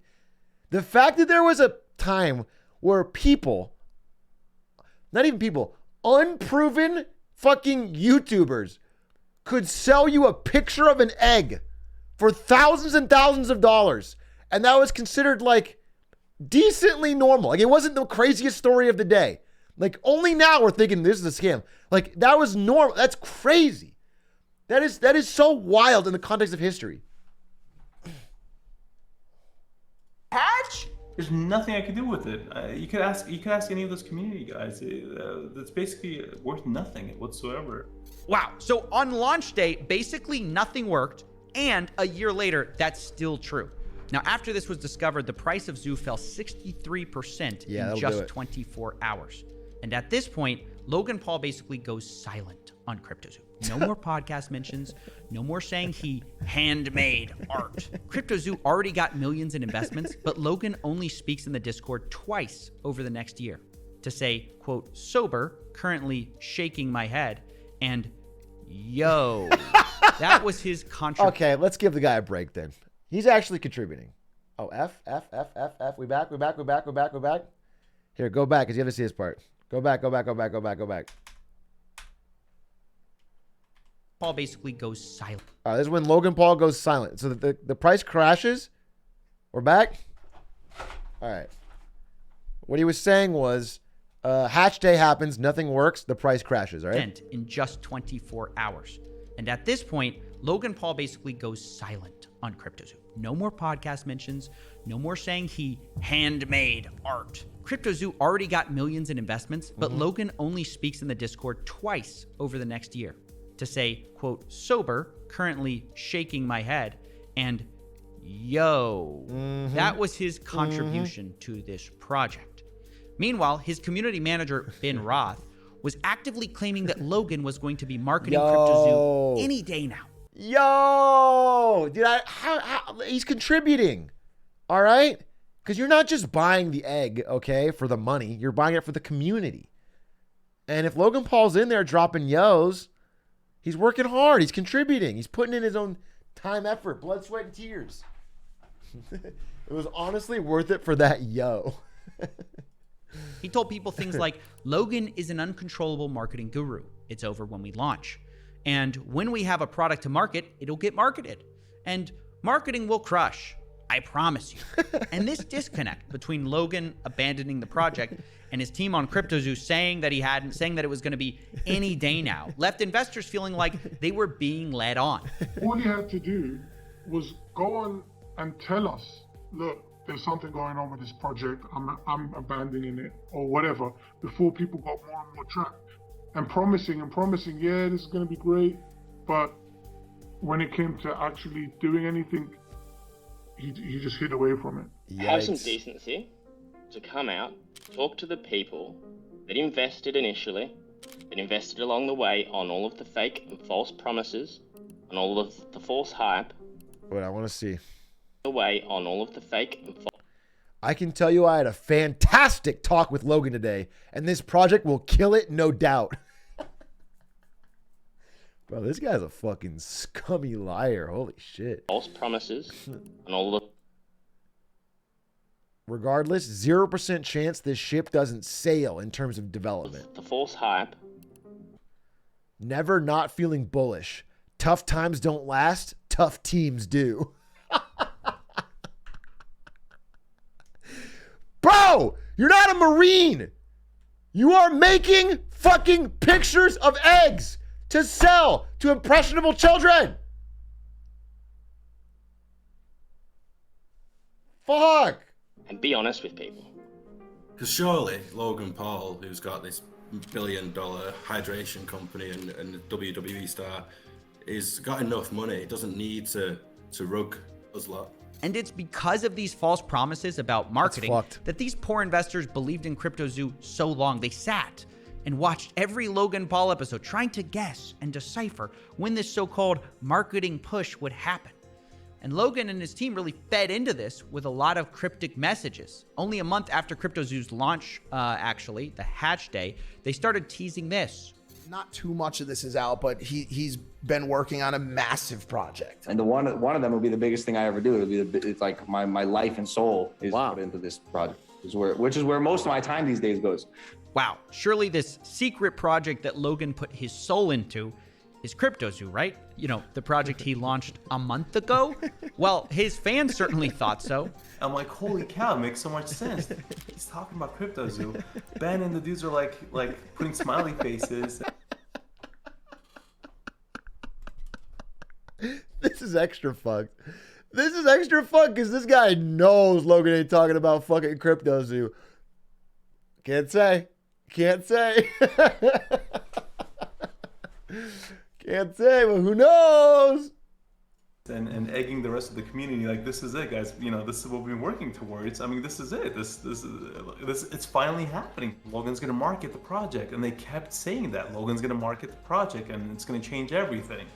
So now imagine their surprise when another clip surfaces of Logan finally admitting this secret project isn't CryptoZoo at all. It's something else entirely. I'll tell you about this project when we get closer to launch. This project line is going. Is that the thing with the egg? The zoo? No. Okay, this one's gonna be yeah. This will be crazy I've ever done. Oh man, can you imagine if you're one of these investors and Logan Paul's going pitching this new secret project and you're thinking it's CryptoZoo and someone's like, oh, is it that thing with the eggs? And he's like, no, definitely not. That was the last project. This is the real project that I'm working on. Thankfully, people didn't just let this slide because as he went around making the rounds on his new project called 99 Originals, people were like, hey, didn't you just abandon your last one? And unsurprisingly, it's not his fault. It's the bad actors who ruined the project. As I see people giving multiple explanations for why these haven't worked, and you know there's accusations out there. How does it make you feel when people are doing these takedown videos about your NFT projects previously? It's sad because of what I just said. There's so much going on behind the scenes. Like, Doug, I'm not the bad guy here. Yeah. There's some actual out there. Yeah. And it's not me. Like, I'm here to build. This is a space where a lot Wait, that's the worst fucking defense. I thought he was gonna say something like, "This fucking developer screwed me over," or whatever. I'm not the actual bad guy. What are you fucking talking about, dude?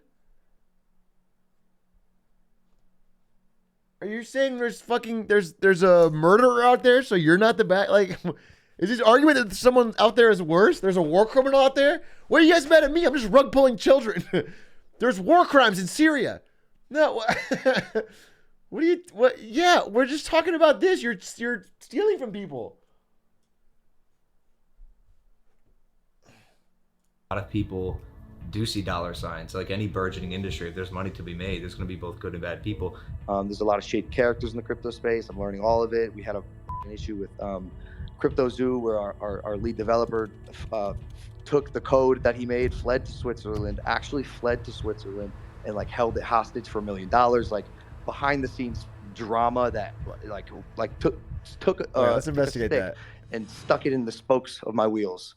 Oh, well, that wasn't expected. There's a shady developer who held up Logan's code hostage in Switzerland. That's why this hasn't worked the whole time. He held it hostage for $1 million. Well, let's add that to the board. I mean, isn't the mystery solved? Now, obviously, the first thing I wanted to do was hunt down this developer, who we'll be calling Z here, and find out the truth of what happened. Oh. Why did he... Fuck Spectrum! Ah! Ah! I hate Spectrum! Internet! They are a terrible monopoly! They are fucking over hard-working Americans like React streamers! Fuck! I don't want my internet to go down when I'm paying for the max package. Christ on a cracker, dude. I'm gonna rewind 1 second. To do was hunt down this developer, who we'll be calling Z here, and You find guys, out... where did it F? Where did it F? Where did it F? Basically, you guys heard that Logan Paul said that a shady developer stole the code, ran to Switzerland, and ransomed it for $1 million. Okay? And then so we're like, we want to know what's next, and he's going to investigate. Oh, no audio F? Okay. All right. Out the truth of what happened. Why did he steal Logan's code for $1 million? However, I finally got a hold of him, and when I did, he admitted he took the code hostage, but he says the reason for it was nothing like what Logan had said. He literally never paid me anything at all, ever. I never paid. And we got to a point when I was working on it where I just realized they were just going to try to steal all of my work and not pay me. So I took all the source code private. And I just kind of we spent like a month just trying to negotiate and get something figured out where I would finally get paid. Because I'm on my end, I have a team of 30 engineers. So I'm earning $50,000 a week on building this thing. And the only thing they brought to the table were a bunch of Photoshop JPEGs. So Z claims he wasn't blackmailing anyone. He had to hire a team to develop this whole thing, and he just wanted to be paid for the work they did. According to him, they negotiated a $1 million payday for this whole project. And from the second I heard that, I thought, oh, that's interesting, because Logan claims he spent $1 million on this whole thing. And this developer saying he's owed $1 million on this project. Now, I didn't want to just take one person's word for it, so I later confirmed with another developer who worked for something called the Blockchain Center that he also hadn't been paid. We've been paid nothing. I would have loved to have Zoo, but I don't have any. So that's multiple sources working on the CryptoZoo team project who were not paid. Now, obviously, these are big accusations, which is why I wanted to confront Logan Paul on them. But unfortunately, we're not exactly on speaking terms. So I wondered, how could I speak to Logan without speaking to Logan? And that's when I found out there was someone who might know just as much about this whole story. And I will explain everything one day with my manager, who's in charge now. Logan Paul's manager, a guy named Jeff Levin. He might be just what we need to settle this whole thing. So I gave him a call. Hello? Hey, Jeff. Hey, sorry to bother you. This is Steven with CoffeeZilla. I'm calling because I've heard reports that CryptoZoo hasn't paid their development team, and I'm just reaching out for comment before I do this story. I got your number from one of the development team, and they just wanted to. I just want to follow up on that. I have no comment for it. Okay, are you guys denying it, or are you saying it's not true? Just no comment. I don't think that the information is true. Okay, because they're saying $1 million hasn't been paid in development for CryptoZoo, and Logan Paul said publicly that it has been paid. So, I mean, it's pretty serious accusation, and obviously, I don't want to just run a story. If you guys have a whole side to your story here. Your job as someone that is reporting news is to actually verify correct news. Right, that's why I'm calling you. I know, and that's legal grounds for that stuff. So I'm just telling you, legally, you have to report correct news with verifiable information. Is this dude trying to threaten him?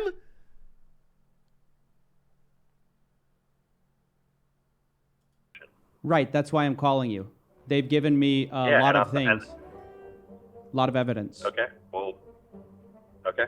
You can have the evidence you want, but I'm just letting you know, if you report anything on us, I appreciate your business. I appreciate you as a person. He's threatening and I'm just him. telling you, from a legal standpoint, as we've been advised always, is if anybody reports fake news, that's where we won't, Yeah, this call was a mess.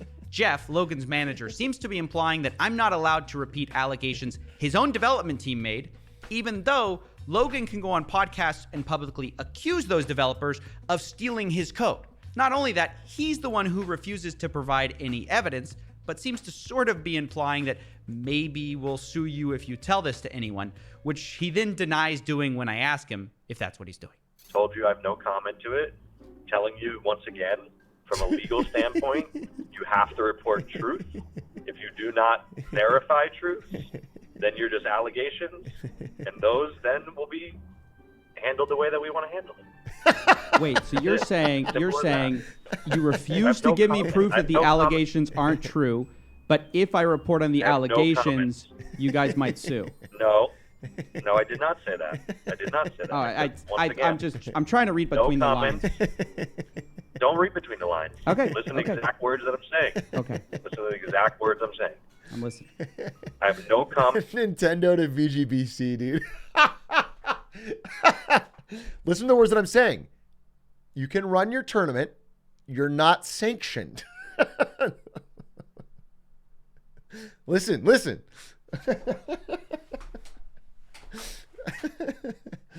Comment on the situation. Okay. Your job legally is to report facts. If you don't report facts on the information you're given, it is illegal. Yes, that was a real conversation with a real person. Now, I'm no lawyer, but I don't think it's a crime to say that multiple developers say they haven't been paid, and Logan's team refuses to provide any evidence or statements or wire transfers that they have. Which, by the way, seems incredibly ironic, given just how much Logan whines about not being paid by Floyd Mayweather. Where's my money, bitch? Floyd never paid me for our fight. Who am I, the IRS? Nope, but you might be the CryptoZoo dev team. Now, in all seriousness, I do want to acknowledge something which actually kind of looks bad a bit on the developers, because it turns out very few written contracts were actually done. So much of this were verbal deals like, oh, we'll take care of you. We'll give you $350K. We'll give you $1 million. We'll give you whatever. But then when it was time to actually sign the deals, there's just always delays. What kind of promises were made to you? Verbal promises, basically. So verbal promises, and then we follow up with a physical paper agreement. But that's when communication broke down. This is where I think the dev guys screwed up and led to this whole situation of okay, we're just going to take the code private until you pay us for our work. And to be clear, I'm not justifying not paying someone for what they did. I'm just playing devil's advocate and saying this could have all been avoided by just getting every detail in writing. And I think it's just a good general lesson. But if you're thinking that that's the $1 million mystery solved, well, No, because this still doesn't make sense. Why not just pay the dev team what you publicly said you kind of already paid them? Why not pay for a game that now isn't launched and now investors are so angry about? Why not pay when you already made millions from minting the eggs on this game? Yeah, like the eggs made enough money to pay the devs, so they could have paid this. They made more than $1 million off of just selling the eggs pre-launch. So that's a rug pull. This is where things get even stranger, because right when I was ready to pin everything on Logan, and believe me, he is at fault, I was speaking to the Z developer, and I heard a name that I hadn't heard before. I basically came in with Eddie, and Eddie promised me, 5% of the tokens and $1 million. He literally never paid me. Wait a second. Who's Eddie? I thought that all of this was Logan Paul. I only put it together when the Blockchain Center guys also said a similar thing about their deal. They said they were promised $350K, and it was Ibanez. They say they had no communications with Logan. But we know they weren't talking about different people. They both dealt with the same guy. So the guy's name, I put it together, must be Eddie Ibanez. Okay. Turns out he was managing the developers. What's this random guy doing in Logan Paul's project? And who is he? Who is Eddie Ibanez? Yes, hi. Oh, there's a part 2? Oh, what? You're doing part 2s on YouTube? Fuck. Coffee. It's funny if Eddie Ibanez is Logan Paul and a mustache. Big fake nose, mustache, glasses. Yes, this is Eddie Ibanez. I am guilty. Logan is innocent.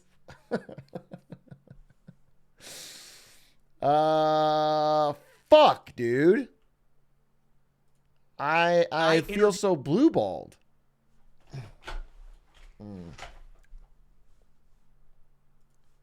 Goated video, though.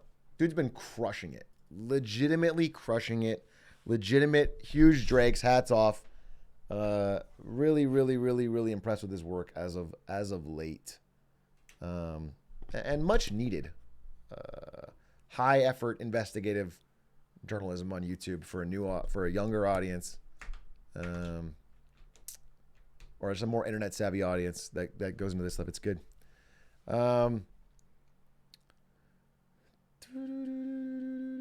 Call him and ask for part 2 so we can watch it now. Good idea. Good idea. If you guys buy enough Atrioc coin, I'll do you one better. I will mint a part 2 to that CoffeeZilla video, okay? And then we can all share it on the blockchain. So that way we can all go to the moon with it. Do you understand?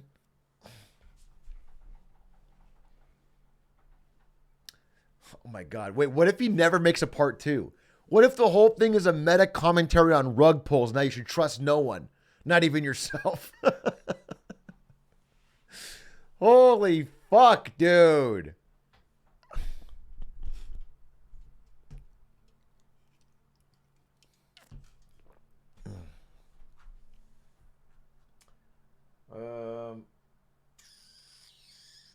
Big A coin. The A is the rocket ship.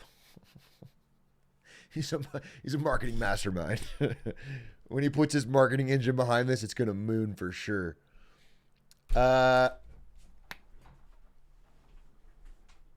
Banana so random. Thank you for the sub.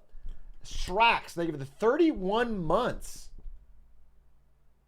Isn't Eddie Ibanez Logan's WWE persona? No, that is not the case, but that would be hilarious. Spectrum sucks ass. I'm getting a snack real quick. I'm getting a snack. Has any coin ever actually mooned? Yeah. Some coins have for periods of time. Heard of this big one called Bitcoin? You ever heard of that one?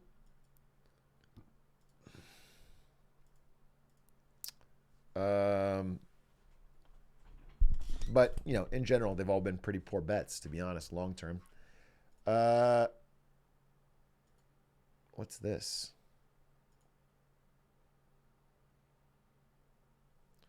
Oh, by the way, I want to tell you guys about a really, really, really fun plan I had.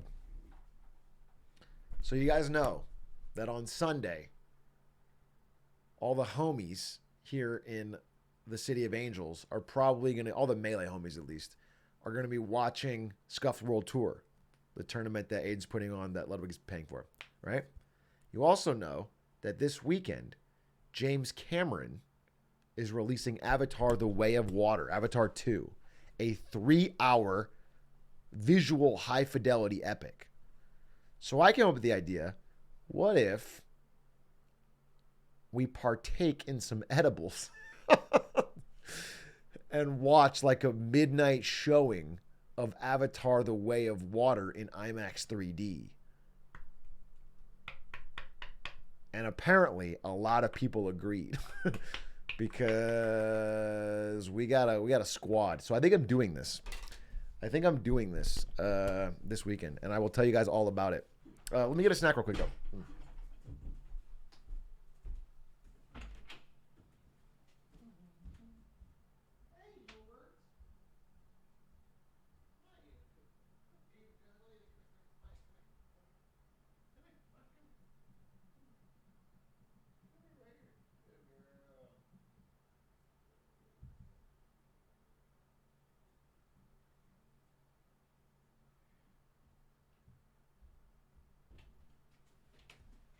Look who I saw in the hallway.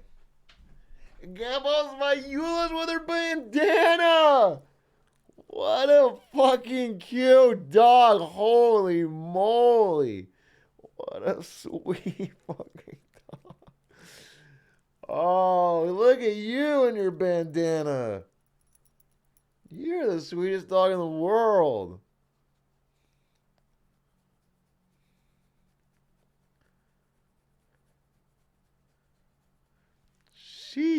Mwah. You're so sweet. All right. Come on, let's go. Come on.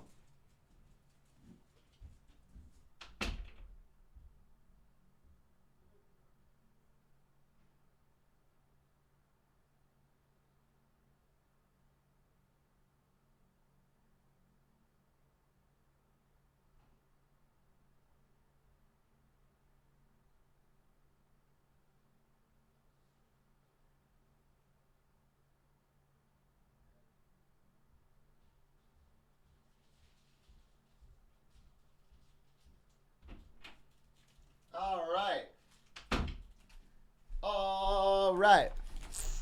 Baby, it's all right now. What was I thinking? Oh, yeah. So what I'm thinking is, I had a video. Like, why is Donald Glover trending?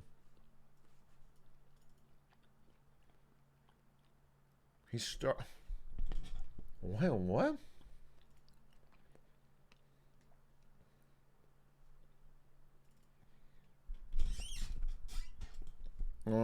He is starring as Hypno Hustler.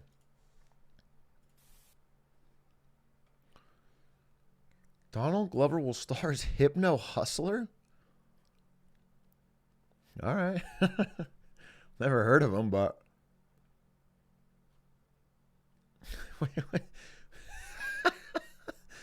When did he go bald? What? This is funny. This is a funny scene.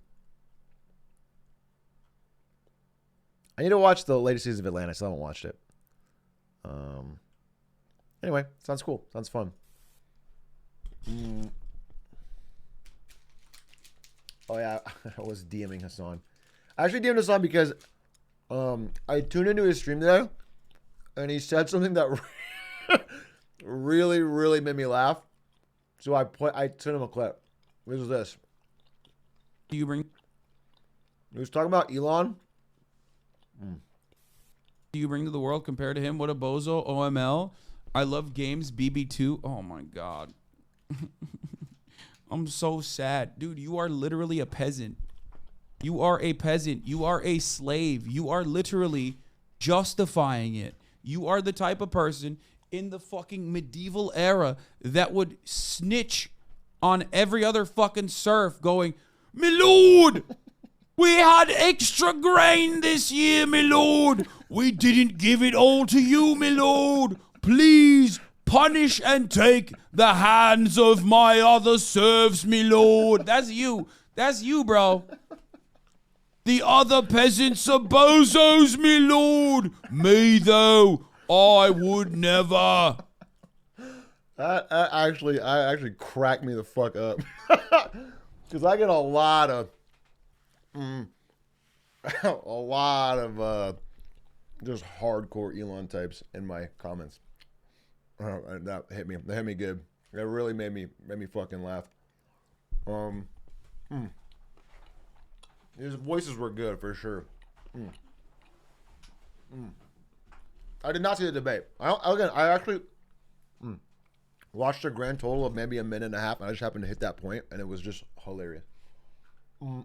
Chesty, you think for the prime? There's a new baseball doesn't exist video. Wait, there's a new donkey video. There's a lot of new shit. I actually legitimately am super hungry right now, and I wanted to watch this video of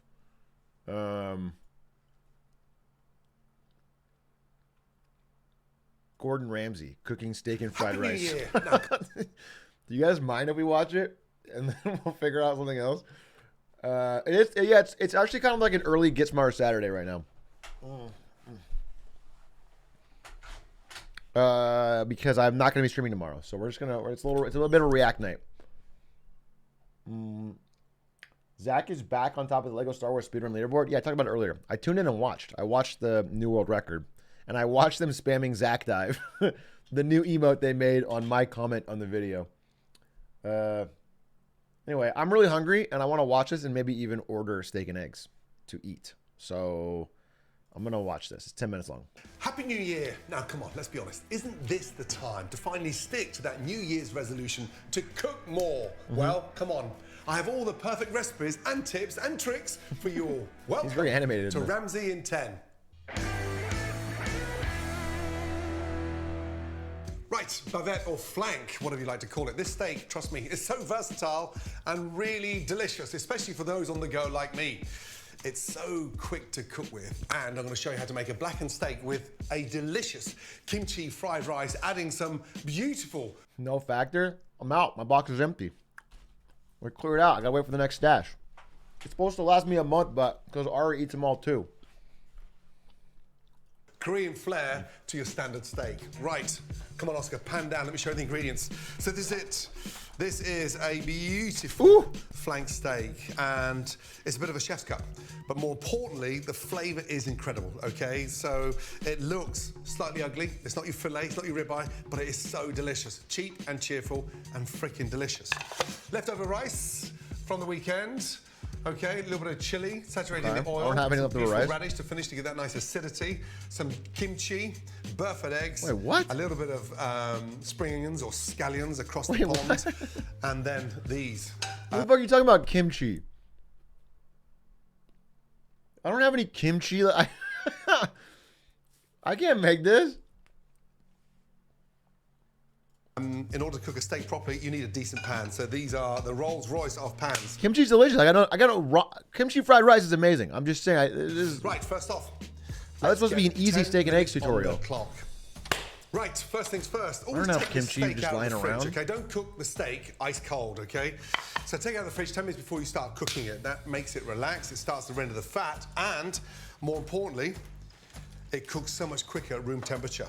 Nice. Bit of salt, bit of pepper. Okay, Nice. so I like that to sort of sit there. Okay. Okay, and sort of almost marinate. Now, pans on. Get them really nice and hot, okay? The actual kimchi fried rice, I want to get some texture on there as well. And then we're going to top that off with a fried egg. So cook your fried egg nice and slowly. I like to start it off and then let it sit and rest. But let's get some power into that steak. I would eat, my dream breakfast is Greek yogurt, little bit of granola in there, and 2 fried eggs. I could eat that every morning the rest of my life. That sounds fucking awesome. That is just a perfect breakfast, dude. You know, I don't blend it together.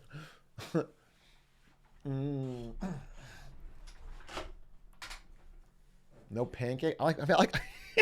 Bro, you guys are twittering me right now. You guys are twittering me. You guys are. If I say I like pancakes, wow, you hate waffles. Wow, you fucking hate waffles. You think waffles are shit? No, I just like this. Here's that I like. I'm not saying that I hate your fucking favorite breakfast. I'm saying that I like this. You're twittering me. You are literally twittering me. Wow, so you agree with Ben Shapiro?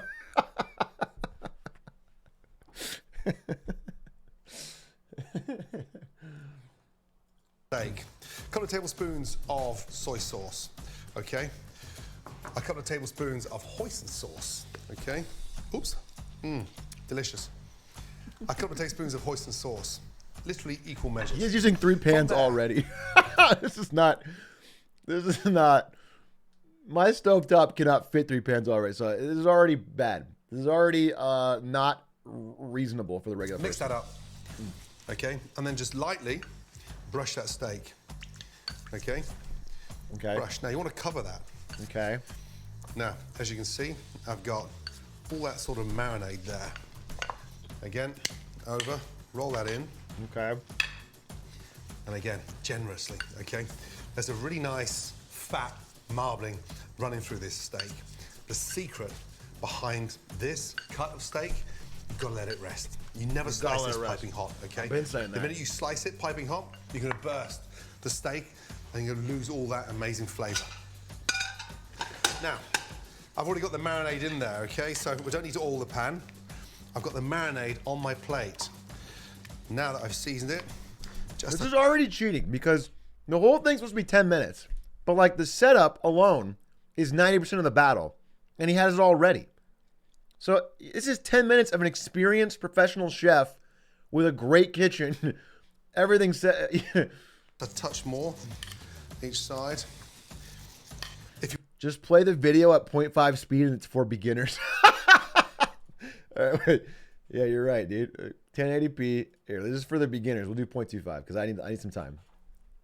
If you want to impart some really good flavor, get Now I can do it. done the night before. Wait till you see the difference in flavor is extraordinary. In, okay, and lay away from me in the pan, okay? 6 o'clock, right through to 12 o'clock, right on top. Okay. Now, time please. 2 minutes gone. Okay, touch of olive oil in there. Give that a nice little shake. Okay. Now for the rice. Get that pan super hot. God, it looks good though. If your pan's getting too hot too quickly, just slide it. Turn it down, slide it off the heat. It's the quickest way of cooling down a pan. Yep. Now, that from tracks. there, we've got a really nice colour. Okay. Caramelise that, okay?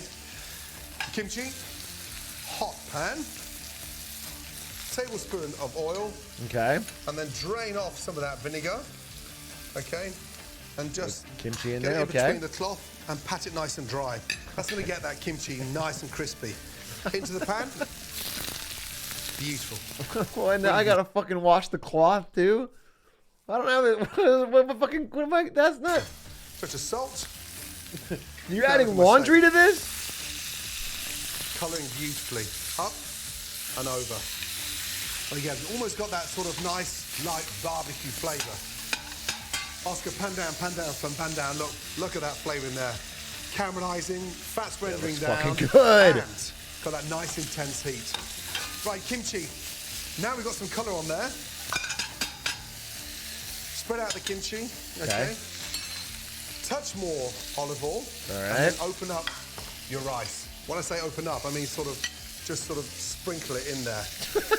And as you're running that through with your fingers like that, you're opening up those little... I'm not gonna do that. No, I'm not just grabbing it with my fucking mitts, bro. No. Me? I'm a gamer. I've been gaming, dude. I'm not touching every grain. rice grains. And that way it's going to get really nice and crispy. Do not touch it. Okay? One rice Just grain at a leave it time. there and get it nice and crispy. It's like a sort of snap, crackle and pop. Time, please. 6 minutes. What the f? 6 minutes to go. 4 minutes gone, thank you. Right, look at that steak. Okay. Best thing to do then now, turn off the gas, okay? Let that cool down, and look, get your marinade, and just brush that over there again. That's right, I'm gonna leave the steak cooling down in the pan, okay? Turn that over, and literally brush. Beautiful. Yeah, he's still brushing. Let that sit there and almost cool down in this marinade. That does look good, though. I have to give him Now that, the because rice. I am Let me just show you a little mouth-wateringly trick. hungry for this steak. Get the ladle and just bang it down. So you get that rice really nice and crispy. Okay?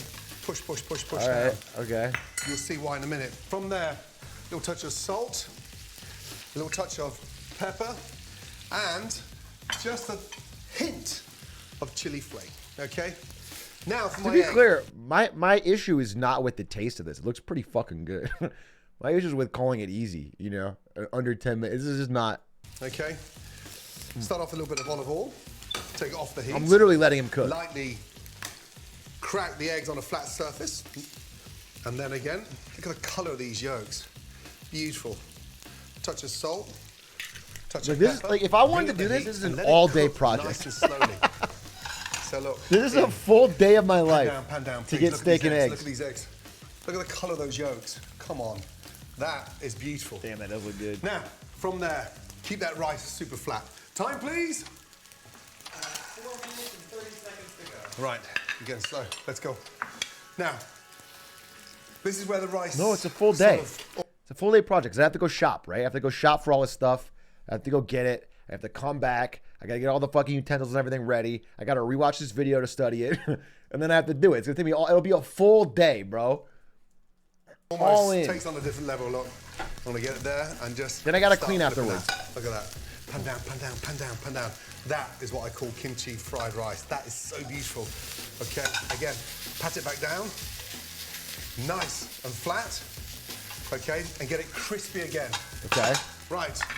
Some spring onions, scallions, spring onions, whatever takes your fancy. Bob's your uncle. Okay. And Fanny's your grandma.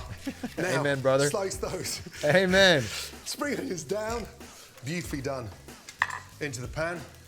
Don't turn them over. Eggs coming up. Get a little veggies in there like that. Beautiful. Really beautiful. Now look at that rice. Someone said just get in the kitchen and cook. Let the food speak to you. This is what I end up with. If I go in the kitchen and cook and just let my fucking spirit flow, I'll walk out with a fucking RX bar and I will eat that. Okay? I have never been able to, without purposefully having a recipe, cook anything. Again, flip that over and look. That is crispy. Back down and you turn that around. Time, please. 3 minutes, 30 seconds. 3 minutes to go. Now, keep that rice nice and flat. Every time we flatten Isn't it, that it rice gets getting like really super nice and burnt crispy. at this point? Now, egg. I understand you want it Just crispy, get that little but butter on the side, and you'll see that frothing up. Ooh, Literally getting that yeah. nice yolk, beautifully cooked. From there, keep that rice nice and flat. Really important. And then as that butter starts to froth, it cooks the top of the egg, okay? A really nice way of finishing it. Now for the acidity. you should do a cooking stream where a chat member tells you how to cook a dish. If you want to see me poison myself, just ask, dude. I'll fucking... We could save time. I'll just fucking eat whatever terrible concepts. The secret here is to take a grater and get these nice little radishes and just sort of lightly grate. And all we're doing here is just putting a little bit of acidity onto the dish. Watch your fingers. Grate nicely. I'm gonna use a little touch of the juice of the kimchi. Okay, just in a little bit of lemon. This is so much effort. And then just literally let that sit and mix. Now in Oh, this there, probably is good, though. a touch of salt. I'm a just touch not of doing chili this. flake. Time, please. 2 minutes to go. I'm just not doing Now this. for the magic. I just... To plate this thing. When I first started this video, I was honestly thinking like maybe I could make steak and eggs, Gordon Ramsay style. I legitimately thought, Because I make eggs. I've grilled a steak. I thought I could do this. I can't. It's not on my table. It's not happening. I won't be able to do this. Look at that rice, okay? The rice. This is a very generous and a very sort of, it's a bit of a chef's dish, okay? Because it's just packed with flavor. Oh, yeah? That kimchi rice is just delicious. It's crispy, it's spicy, it's everything you want from It actually rice. looks good. Low key, Take my brought it eggs together. off, I turn let off him the cook, gas, and he's cooking. Now, look, with this beautiful steak, don't you dare go too thin. Just open and Don't you slice. dare, dude. Sit Yeah! Oh, that looks good, juices bro! from my pan over the steak, all the flavors in there, and then bang, get my eggs, and it literally just sits on top. Oh, that looks fucking and underneath delicious. there is that surprise, and then look. No, don't do with more work. my No more work. It's good. relish. It's good, bro. The pickling goes there. Got this Presentation. nice, beautiful little scallop underneath. Beautiful. Time, please. Time for a There you bite. go. A beautiful cream flare fried kimchi rice with the most amazing steak and eggs in under 10 minutes. Shit, I'm getting good.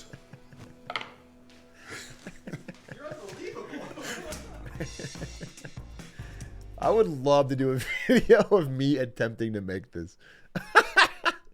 I would just put up a timer and see how long it would realistically take. I think it could be fucking 6-8 hours in, bro, and I end up with a fucking pile of slop.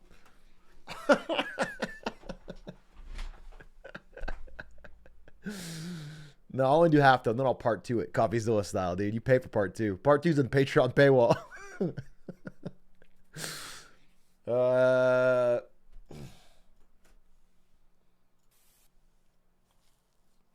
Check out Jericho's Shitty Cooking. Like Jericho, the streamer. Wait, one more visual appeal. This looks really good. God, I want to eat it. To all of you, thank you for watching Ramsey in 10. If I went too quick, I apologize, but slow it down. Now, don't forget to pick up Ramsey in 10 cookbook inspired by this series. And I will not do that, but it did look delicious. I will say I let him cook and it came out fucking aces. It looked delicious. I really want to see. Can I get steak and eggs delivered to me right now? What is the point of being a streamer if I cannot lazily order food to my place the second I want it, and then ideally eat it on camera? You're gonna be so disappointed. Yeah, dude, I am. After watching that, whatever I order, it's not gonna be possible. It's not gonna be possible. I can get IHOP. I can get IHOP if I looked for steak and eggs. That's what I can get. I don't think that's gonna be what I'm looking for. What do you guys want? I'll order for all of you. Everyone, what breakfast item do you want? Like I said, I have no more factor meals left, or I would just eat a factor right now. But we are factor dry right now till the next box comes. So I'm starving. That's why I'm so hungry. Because Ari is at a convention, so she's gone, and I can't have a factor meal. And like I've said over and over, this is a dilemma I faced all the time. That factor solved, but is no longer able to solve right now. You guys want crispy chicken and waffles. You want Korean barbecue. You want 200 lobsters. What protein do you have in the fridge or freezer? Protein right here, baby. No, I don't think I have anything. I can't. Other than a cook, I have RX bars. Wait a minute. I can order a New York steak sandwich, and I'll just do minus the sandwich and plus egg. Does that work? That's got to count, right?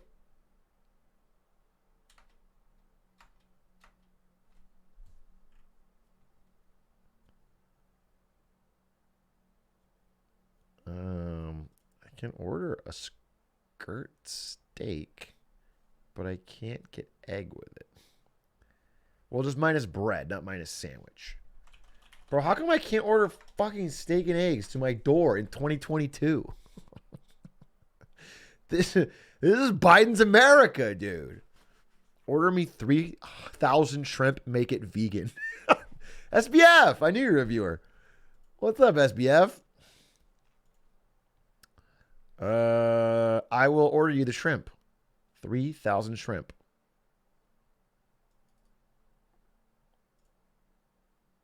All right. I can't minus the sandwich. So I'm going to attempt to order the steak sandwich, and I'm going to see how it looks. And that's what we're going to do. And if it's good, it's good. I'm ordering it to my place. Just say my full address out loud if you don't mind. All right, we'll see. I think it's going to be not so good, but we'll see. I could make my own eggs when it gets here, actually. All right, enough about that. Let's see what else we could watch. Any more amazing food things? I'm kind of still in super hunger zone.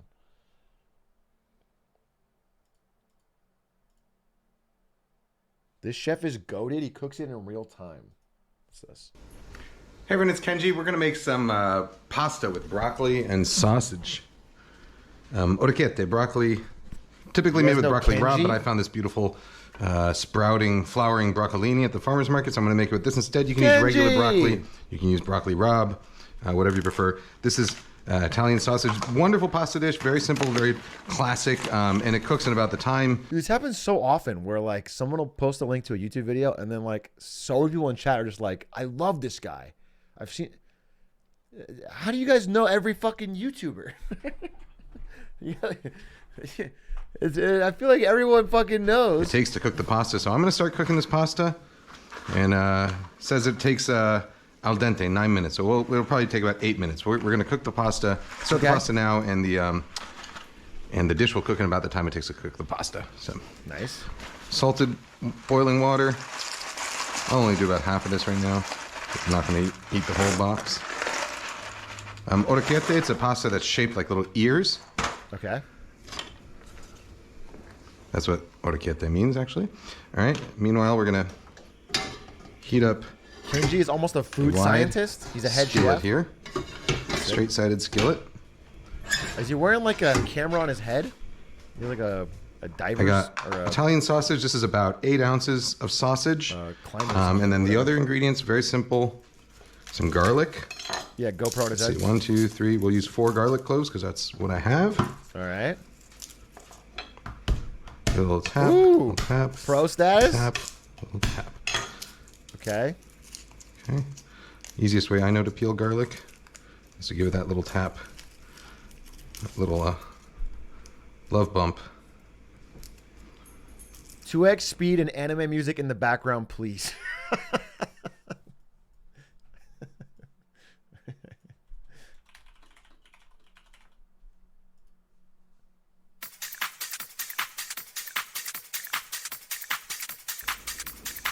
He says as he struggles to peel the garlic.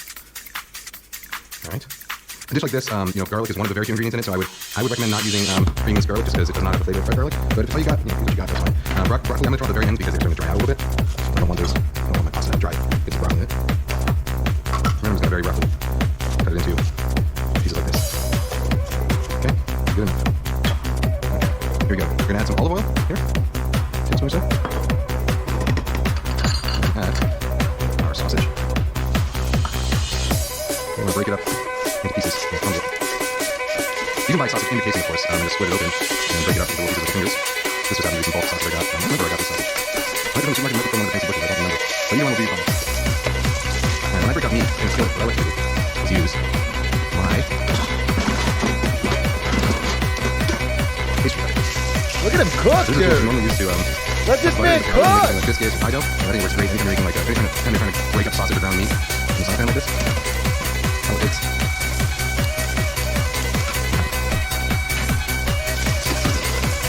Let that brown just a little bit. Bro, is this Hot Nitro Nightcore? Bro, you tell me. Yes, sir. Yes, sir, dude. Yes, sir. The only music for this situation. You can slice it, you can crush it. I prefer having these kind of bigger slices of garlic in the final dish.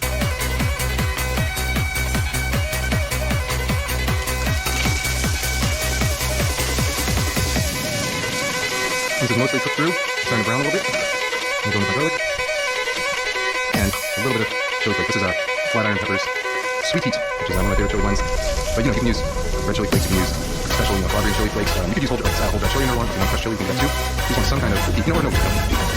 Typically, there's some kind of very little bit of heat. And we're just going to saute that in, put the garlic nice and flavored. Just now. And then I'm going to go with my Where did you come from? Where did you go? Where did you come from, Cotton Joe? I've been married long time ago. Where did you come from? Where did you go? Where did you come from, Cotton Joe? I've been married long time ago. Where did you come from? Where did you go? Where did you come from, Cotton Joe? just a little bit. Once I have really bright green color like that. I've been married long time ago. Where did you come from? Where did you go? Where did you come from, Cotton Joe? Where did you come from, Cotton Joe? All right, kid, did I just hit that ostrich? No. Are you sure? Yeah, he's fine. Keep going. Come on, guys, wait up! Oh, gang, I got honey all over my leg. Are you happy, Zoomers? Am I entertaining you? This is good? This is what you want out of your internet experience?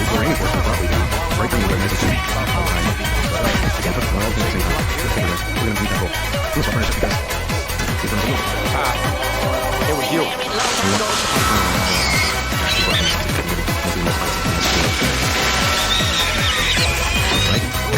Crafty swine. BS. Little bastards ain't as smart as you. Hey, listen, pal. Peter, I'm holding a melon. Hooters ain't bad either. Now, hang on a second there. Peter, I'm holding Hooters. Oh, sorry. You watch hot. All right, that's it. Bravo! Sorry, Wonder Woman, I got 3 kings. Now let's see your bear. Right. Hey, Travis, what are you looking at me for? Look at her.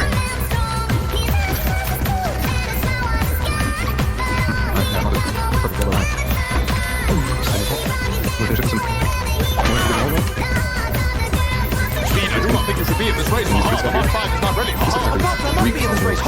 Very well. You know, I'm not really a Stop. My brain is running. Stop, my brain is running in real time! How do I stop the music? Where is it, dude?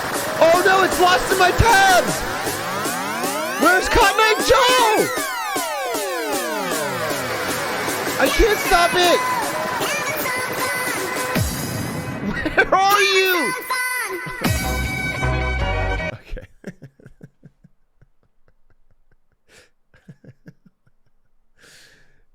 Someone say, finally I can focus. Whoo. My heart rate going crazy. My vision is blurred.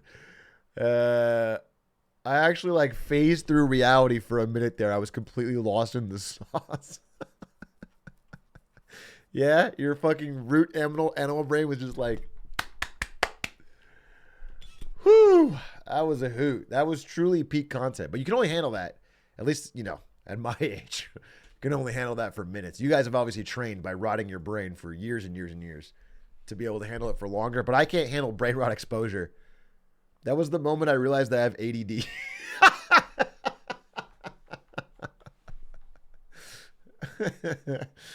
Yeah, dude, I need to add Subway Surfers to Marketing Monday. That's the future we're getting to, dude.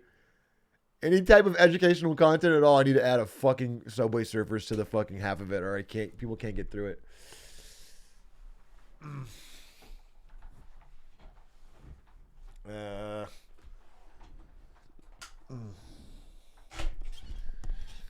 Guantanamo Bay moment. You're saying it's like it's torture. People do this willingly every day. You're saying Guantanamo Bay like I was trying to fucking hurt people. When people do that, they do it by choice. Well, let's watch. Is there an actual good video? Sorry, I was doing a bit of a bit there, a bit of a joke, a bit of a goof. I'm not going to apologize for it. Let's see. How about this? How about I open submissions and you post them? Uncle Roger hate Jamie Oliver Butter Kitchen. What the fuck title is that? Uncle Roger hate Jamie Oliver Butter Kitchen. Elon Musk family tree. The ultimate burger battle? Wait, is this hype? Damn, this looks fucking good. This made me want a burger so bad. A while back, the three of us had a burger battle. None of us really made a burger. You went nuts. So today we're actually really having a burger battle with real burgers. And if you like these burgers, then give the video a like. Yeah, that's right. We're doing another burger battle. And do you want to know why? Because you said the last one was rubbish. So today we're going to right that wrong. We're going to atone for our mistakes and come up with 3 ultimate beef burgers. Bro, what do British people know about burgers? You know, that bangers and mash, bro. This is an all-American burger. We eat it every single fucking day. There's nothing rubbish about it. Burger recipes. And we're mixing it up even further because Ben can't make it. So we're swapping him for someone better dressed but harder to please. Let's go in 3, 2, 1. Oh, I went to the wrong side. Where are these guys I all am pro making chefs? a beef burger with all of the beef. I'm taking meat from nose to tail and sticking it into one burger. I've got an amazing caramelized onion and cheese relish and, well. I don't want to watch 4 amateur British YouTubers make burgers, if that's what's happening. If these guys are pro chefs, I kind of want to see it.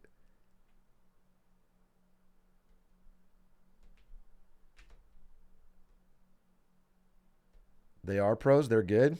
That's it. Okay. It's simplicity in this. If I see one bean, if they put any beans on this burger. My burger is the ultimate posh double cheddar. 2 perfectly crafted patties with the best beef for burgers, crispy deep fried red onions, a homemade porcini, truffle and tarragon mayo. It's posh, but it's proper dirty. I'm going for an incredible gourmet bacon double cheeseburger. Oh, a superb blend of okay. 2 steaks to make the ultimate steak burger patty. Okay. Sweet and tangy bread and butter pickles. A slightly spicy comeback sauce. Topped with Excuse bacon. me? All. What are you putting on this burger? Excuse me? Wrapped in an amazing brioche bun. First thing I need to do is get my pickles on. These are bread and butter pickles. They're sweet, they're tangy. They're gonna add such an amazing flavor to the overall composition of the burger. To make them, I'm gonna thinly slice baby cucumbers and onion and let them rest in crushed ice and salt for about 3 hours. I'm then going to boil them with stuff. Okay. Let's make a banging mayo. Egg yolks, Dijon mustard, porcini and truffle paste in a bowl that is clearly not big enough to make mayo in. Transfer that to a bigger bowl that is big enough to make mayo in. And then slowly dribble in groundnut oil. Okay. Finally, drizzle in a bit of truffle oil, season with a bit of lemon. Supposed to be gourmet burgers, and a sprig right? of Give them the tarragon, benefit of the doubt. and that is it. Now, to give my burgers a little bit of a crunch, I'm going to egg wash my brioche buns and coat them with some beautiful sesame seeds. Wait, that looks good. That's going in there. That actually looks good as hell, dude. I need to do some meat. Let's talk patties. Let's I'm talk going patties. for a steak burger. But it's actually it's a double steak burger because we're Okay. going for sirloin Yeah. steak and we're going for skirt steak. Okay, very and nice those looking two steak, actually. combined together are going to create the ultimate flavor profile for the best beef burger you've ever had. So let me get this straight. You're taking a beautiful sirloin steak, a prime cut there. Yeah. And you're gonna fry that on both sides and put that in your burger? Yeah. You're gonna serve that whole as a burger? No, mate, I'm making a burger out of it, grinding it. You're gonna grind you're- it you're- together, form into patties. You're taking a sirloin steak and you're grinding it. Yeah, it's called a steak burger. Top tip: when I don't know enough about cooking to know why that's bad. I want to make fun of him. Can you guys clue me in so I can know why it's lame? I think he's being an idiot too. He's being a proper toff. It's a bit of a waste. It's expensive. The cut is expensive. Okay, wait. You never grind steak? It's just wasteful. Okay.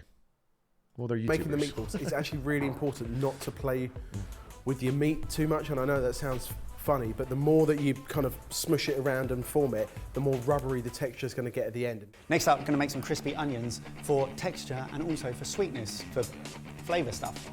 Really easy, sliced red onions in buttermilk. What? Someone said it's like buying up.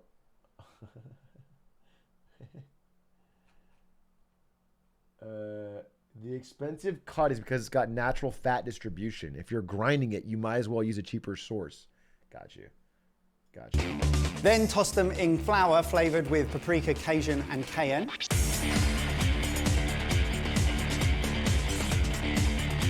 Then fry off the onions in some hot oil, 180 degrees, until they're golden and crispy.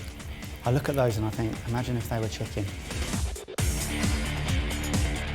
Okay, let me talk you through my all-beef They do say burgers. words wrong. They I went do. to go see Sal They at do. Ginger Pig, who helped me select these cuts of meat, and also talking about the ratios you need to create the And we perfect know burger. that because in 1776, they lost the Revolutionary War, thereby making their way of speaking wrong.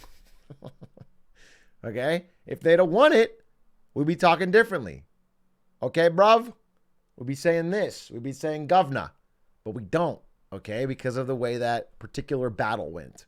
In front of me, I've got silver side meat, I've got some ribs, and then I've got some chuck steak, onglet or hanger steak.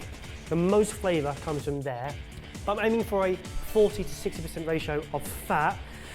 So I've got this here, which is 48-day aged fat as well, which I'll be adding to the mix. Hi there, yeah, I was just wondering whether you could price up some meat for me, please. I can tell you how much I paid, if that's what you're getting at. Oh, Do you know how actually, much I sorry. paid for this? Okay, no, it's fine. No, thank you. I paid 30 quid for all of that. Which is What a is lot 30 of money quid? spent, but I'm making enough burgers here for everybody here in the studio. How much is 30 quid? 60,000 USD? 30 pounds. Isn't 30 pounds just $30? Thanks to Liz Truss. Am I right? Thank you, Liz. If I ever want to visit the UK, I can transfer 1 to 1 now. Thank you very much. No, it's like probably it's probably $50, right? Talking about It's throwing $36? I don't want to know. No ultimate bacon double cheeseburger would be a bacon double cheeseburger without bacon. So I'm going to put some bacon Well in said. for 10 minutes. Let's make Such an some beef unnecessary patties. sentence. From all the research that I could find, and I actually did a lot, the wide opinion was that chuck steak is the best because it has 30% fat in it. It needs slicing into cubes. The annoying thing is that some my of water Jamie's bowl. flaky burger is still in the pipe, and I don't want any of the flaky burger getting into my amazing mix. I'm also adding bits of beef dripping intermittently through the grinder so that I get a lovely fatty, flavoursome consistency and flavour from my burgers. Now we've minced it all. Okay. These get formed into patties that weigh 120 grams each and that are slightly bigger than my bum because all burgers shrink back on themselves when we cook them. Now, for all the research that I could do on sauces, one of the best sauces that people were recommending was something called a comeback sauce. It's mayo, ketchup, onion. Yeah, I'm immature. I don't give a shit.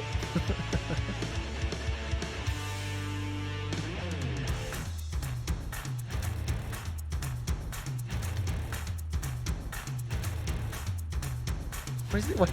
I can't stand how they look at the camera, dude. But that does look like it's got bacon in it. Not one person in this group can do a to-camera confessional without the other two people being like, off to the fucking side, dude. Just let him talk. Yeah, they're all gymming. They are all Jim Halperding to the camera. It's 3 British gyms. You didn't put bacon in, did you? Shut up. Sorry. If you have put bacon in it, since when does bacon be the bad thing in a burger?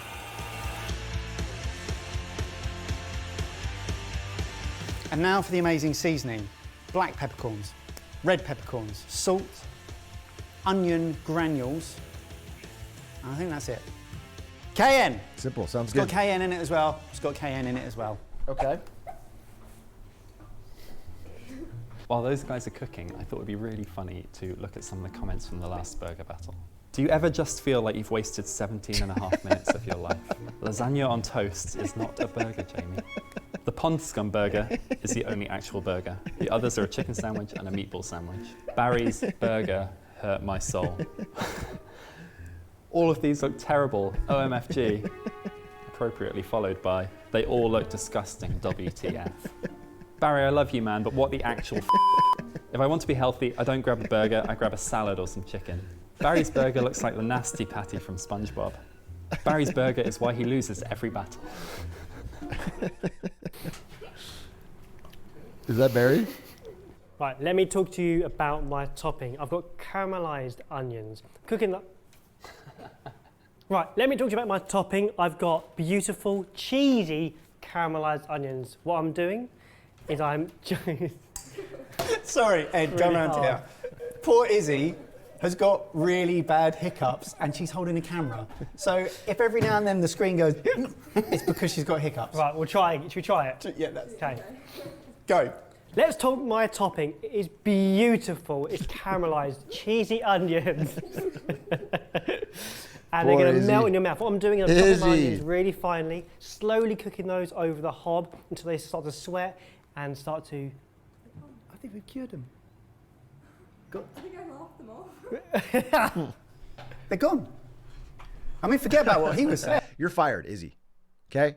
Over here, you're fired. If I'm filming a video, a very important video of me reacting to someone else's video, and you're shaking the camera with hiccups, Jeff Bezos style, you're gone.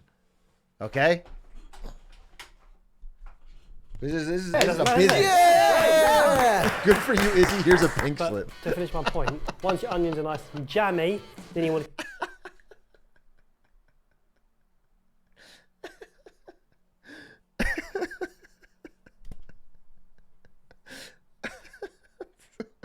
That's so mean to imagine. Just imagining them handing her a fucking pink slip. Get my beef tallow, brushing that onto the They're insides killing on the of my buns, though. brioche. This bun, Sesame well seed toasted. buns, and Looks toasting good. them off in a griddle Yeah, pan. that's a good looking fucking bun. It Yikes, might be that time looks to start cooking good. Some burgers. I'm really nervous about this bit because it might all fall apart, and if it falls apart, then I don't know what to do to save it. All right, I'm getting on board. All right, Brits.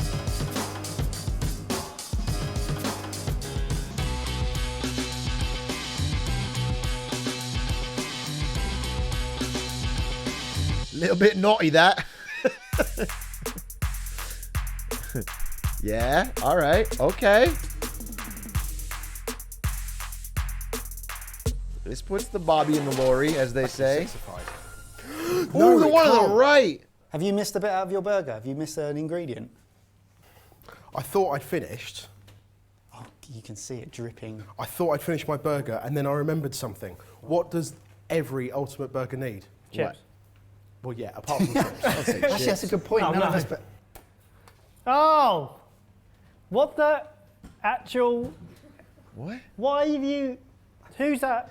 do you know what? I literally was about to say we've got through a whole battle without Jamie putting a gimmick in it. Yeah, I mean, I don't want a knife in mine. Bro, Brits love their fucking knives, dude. Just get guns like the rest of us. It's crazy. You guys are obsessed with knives.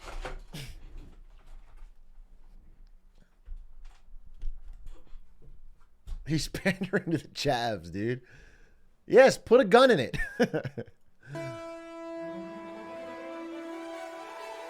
By the rest of us, I don't mean the rest of the countries. I just mean the rest of the Americans in this chat.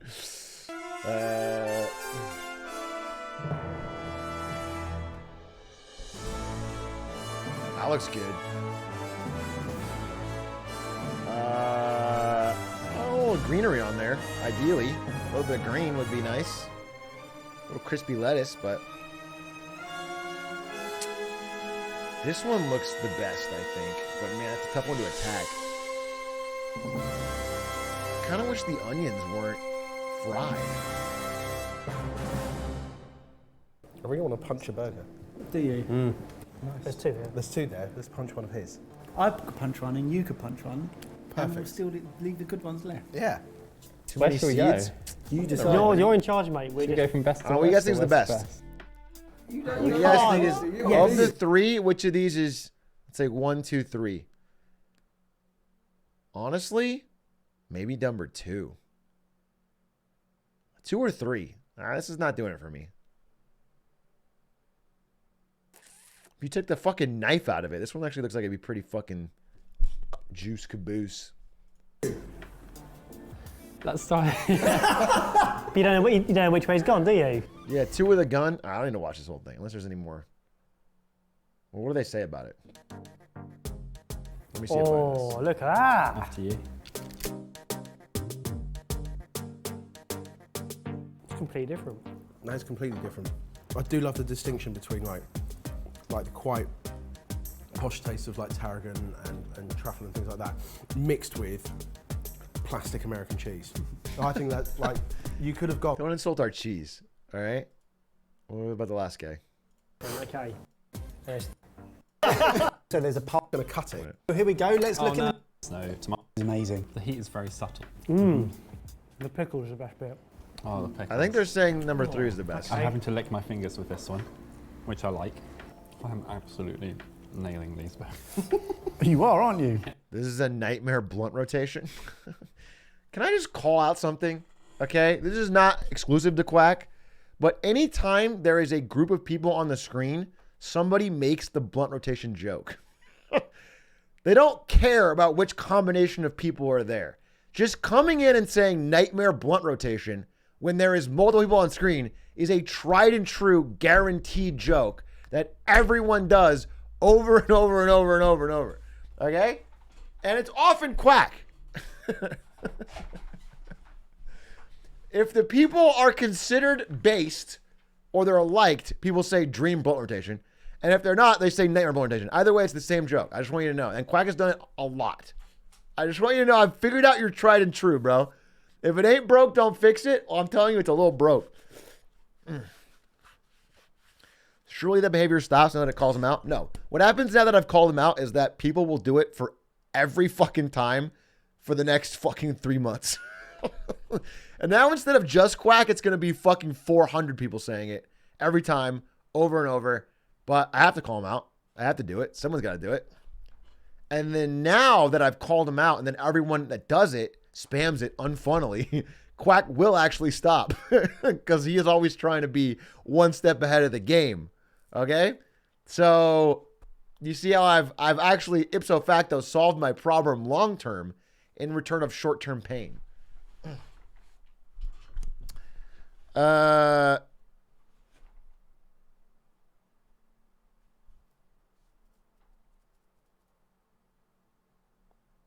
Kraft singles versus fancy cheese rap battle.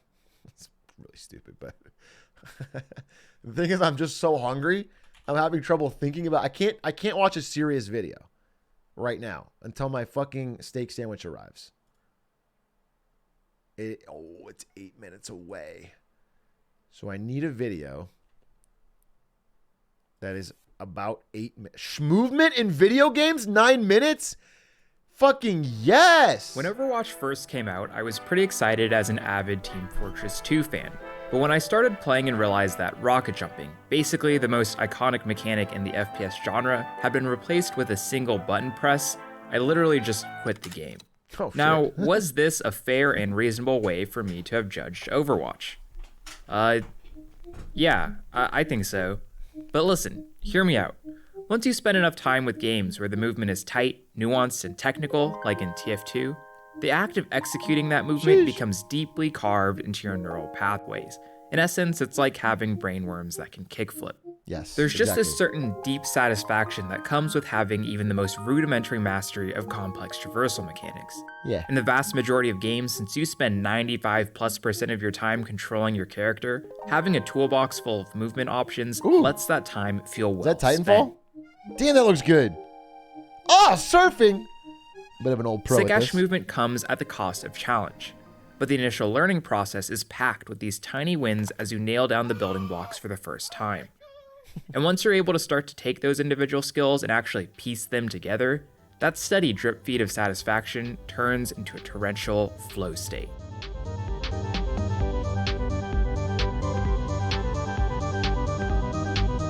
Ooh! Ooh! Oh! Oh, little tribes action?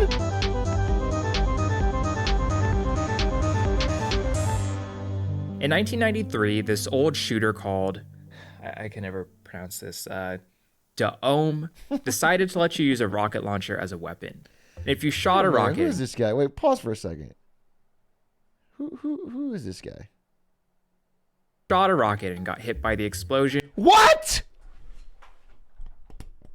Bro, how the fuck you got well-paced, well-edited, good music, interesting subject?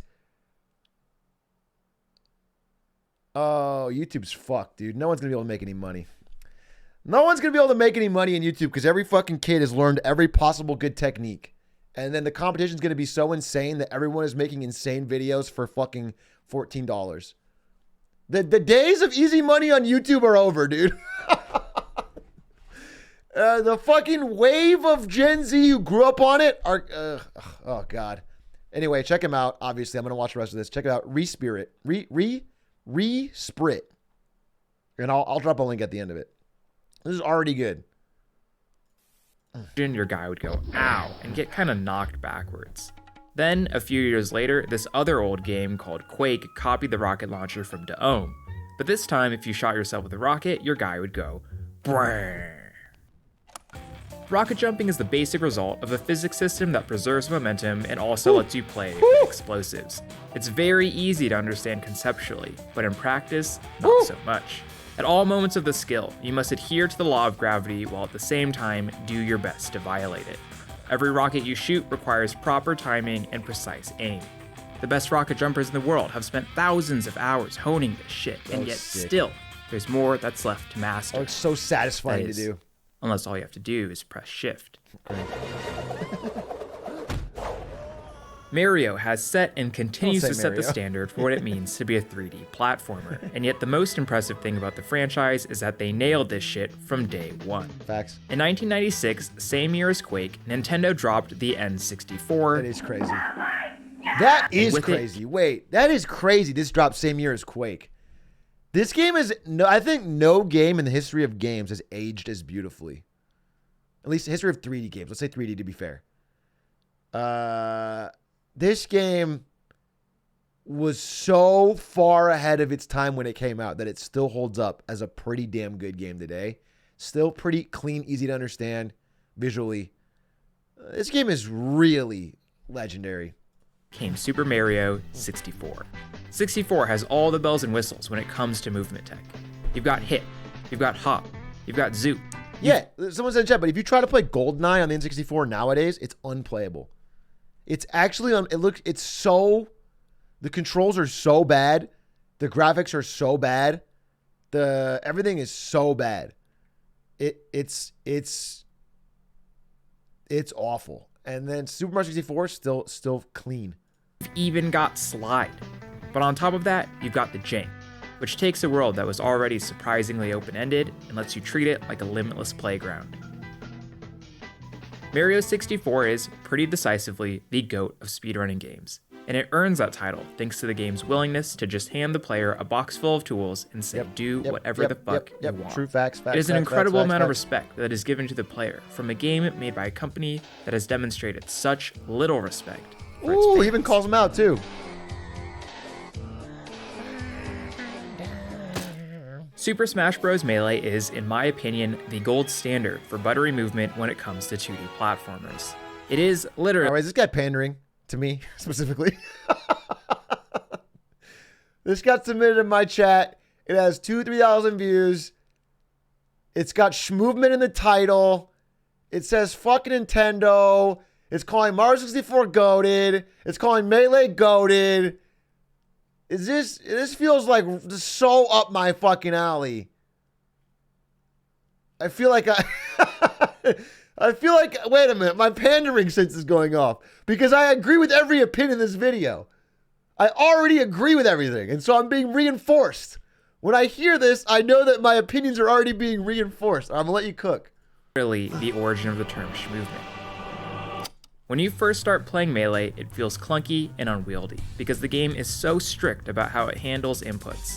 But that strictness enables extremely responsive controls. And once your inputs become tight enough, your character starts to feel like an extension of yourself. True. Every character in Melee offers a unique sensation with their gameplay, having their own individual cadences and tempos when you play them. Fox and Falco have identical movesets, but Fox is smooth peanut butter, while Falco is extra crunchy, skippy, super crunch, and Knuckles. Moving around in Melee feels... That made no sense as an analogy. I want you to know they don't have the same moveset, and that it's calling one that kind of peanut butter and the other one that made no sense analogy. I get what you're going for. So damn good that it is actively difficult to engage in inaction. Watch literally any competitive set of Melee, and you'll find that every single player spends their downtime between stocks schmoving around the stage. Facts. When you have the brainworms, they need to kickflip. As the games industry has grown and developers have increasingly prioritized super approachable control schemes, indie games have carried the mantle when it comes to offering access to high mastery schmovement. When I was a kid, the hottest shit. shit... You put fucking Hollow Knight in here, I'm gonna flip. Then I'm gonna know shit's up. If you put Hollow Knight in here, I'm gonna fucking know that the jig is up, okay? On the web was Flash, and after slogging through hundreds of shitty Flash games, I discovered N. The movement in N has this flow to it that I had never experienced before. Getting around each level really makes you feel like the little ninja dude you're playing as. Later, games like Super Meat Boy I love Super Meat Boy, which further exhibited a clear and deliberate effort to offer movement that was both highly fluid while also honoring the inputs of the player. Dust Force, Speedrunners, Ori and the Blind... I remember I went on a...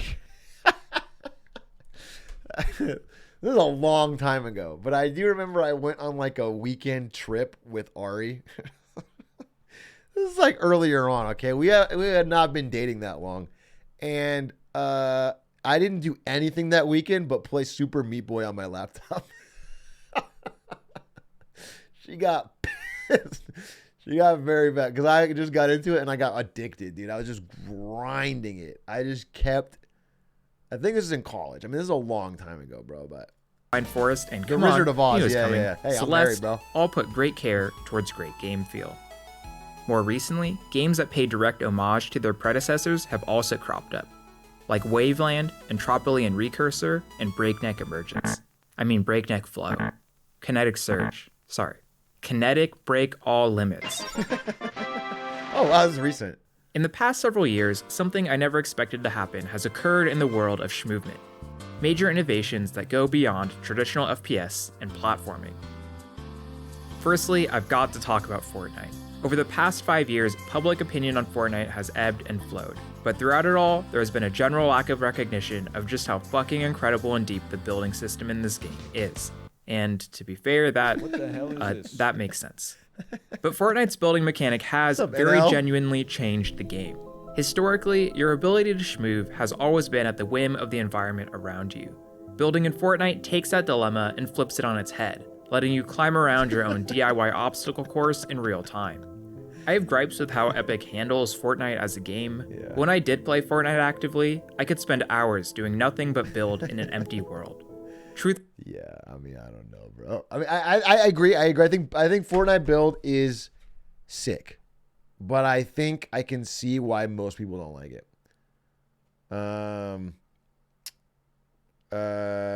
Just because it doesn't look cool the way. Truthfully, I don't think I've ever played a game where the simple act of moving around has felt so serene. This looks like cool here.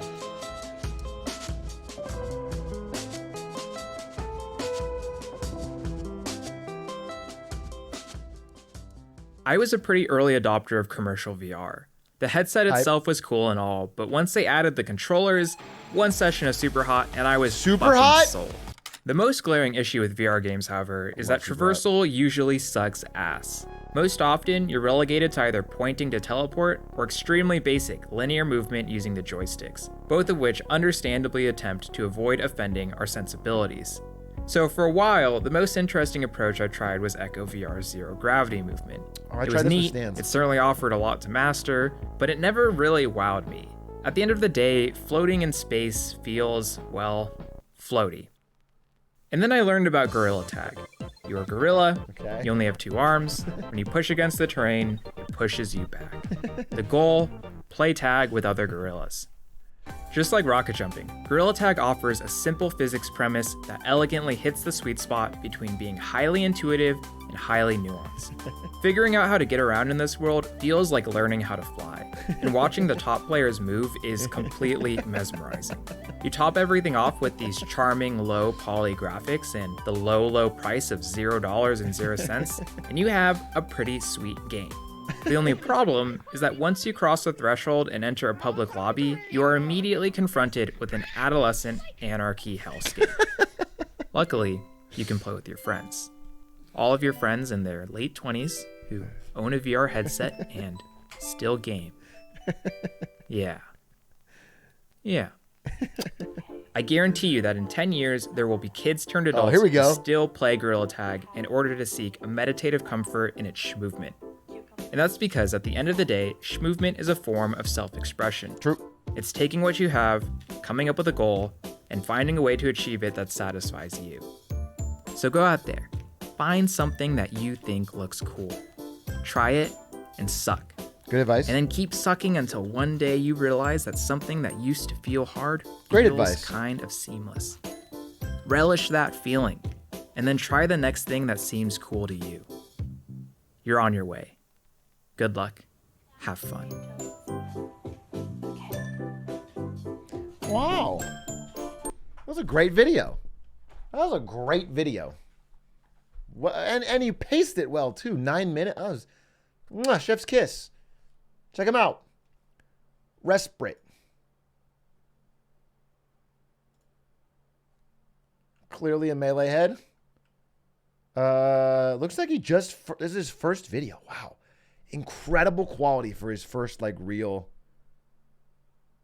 non-music video kind of thing. Wow. Oh, my food's here, so I'm gonna get my food. Check him out. We quit a PhD for this? Oh, interesting. Okay. Second. YouTube Smurf? Yeah, he's smurfing, dude.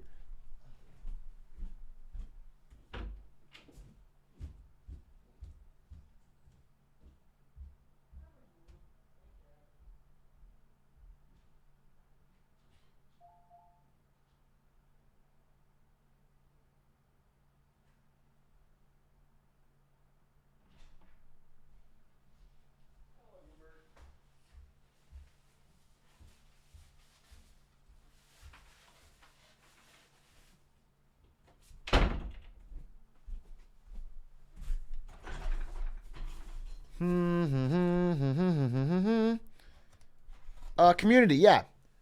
I think we will watch Community. Probably have time for one more video and then Community. Or we could watch 2 Community episodes. Here's my steak burger. What do we think? It's no eggs.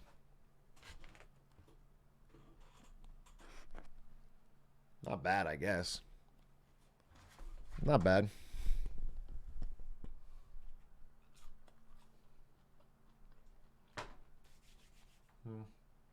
Fry some eggs. I want to, but I'm too lazy. What's funny is what I really wanted was the eggs.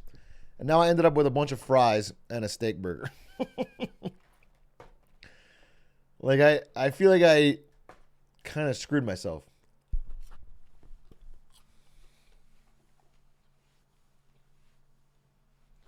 That's just a steak on a piece of bread. It really is. Wait, it really is. This is legitimately a steak on a piece of bread. That's what it is. I mean, there's nothing special. That's what it is. It's just a fucking steak on a piece of bread.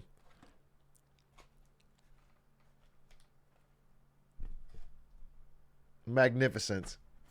Magnificent. Get my pickle in there. All right.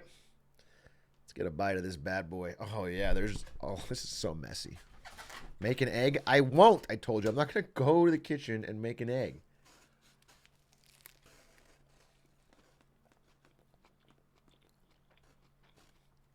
All right.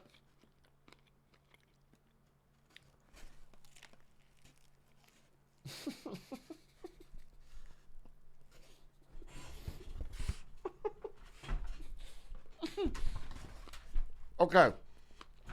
Sorry.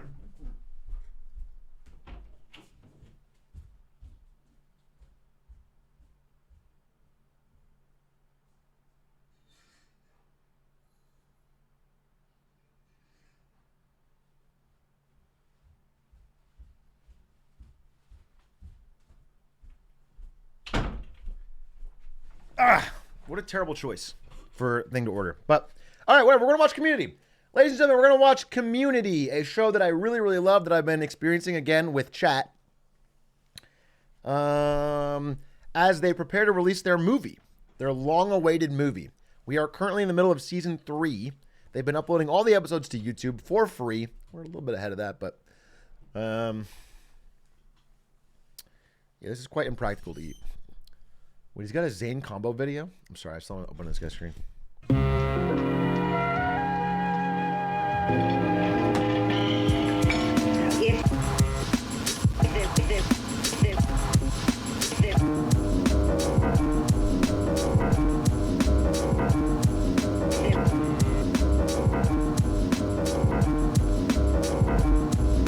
So nasty that it's probably somewhat of a travesty having me. Then he told the people you can call me your majesty. Keep your battery charged. He know it won't stick, yo. That it's not his fault you kick slow. Shoulda let your chick hold your sick glow. Plus nobody couldn't do nothing once he let the brick go. And you know I know that's a bunch of snow. The beat is so butter. Peep the slow cutter as he utter the calm flow. Don't talk about my mom, yo. Sometimes he rhyme quick, sometimes he rhyme slow, or vice versa. Whip up a slice of nice verse pie, hit it on the first try, villain. The worst guy, spot hot tracks like spot a pair of fat asses. Shots of the scotch from out the square shot glasses.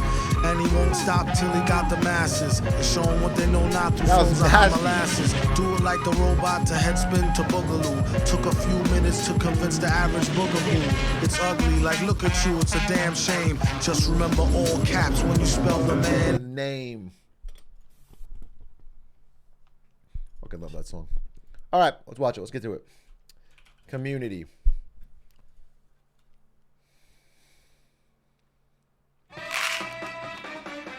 Remember, you guys can have dip too. We are on Season 3, Episode 6, entitled Advanced Gay. I guess that's what it's called. All right, so be ready.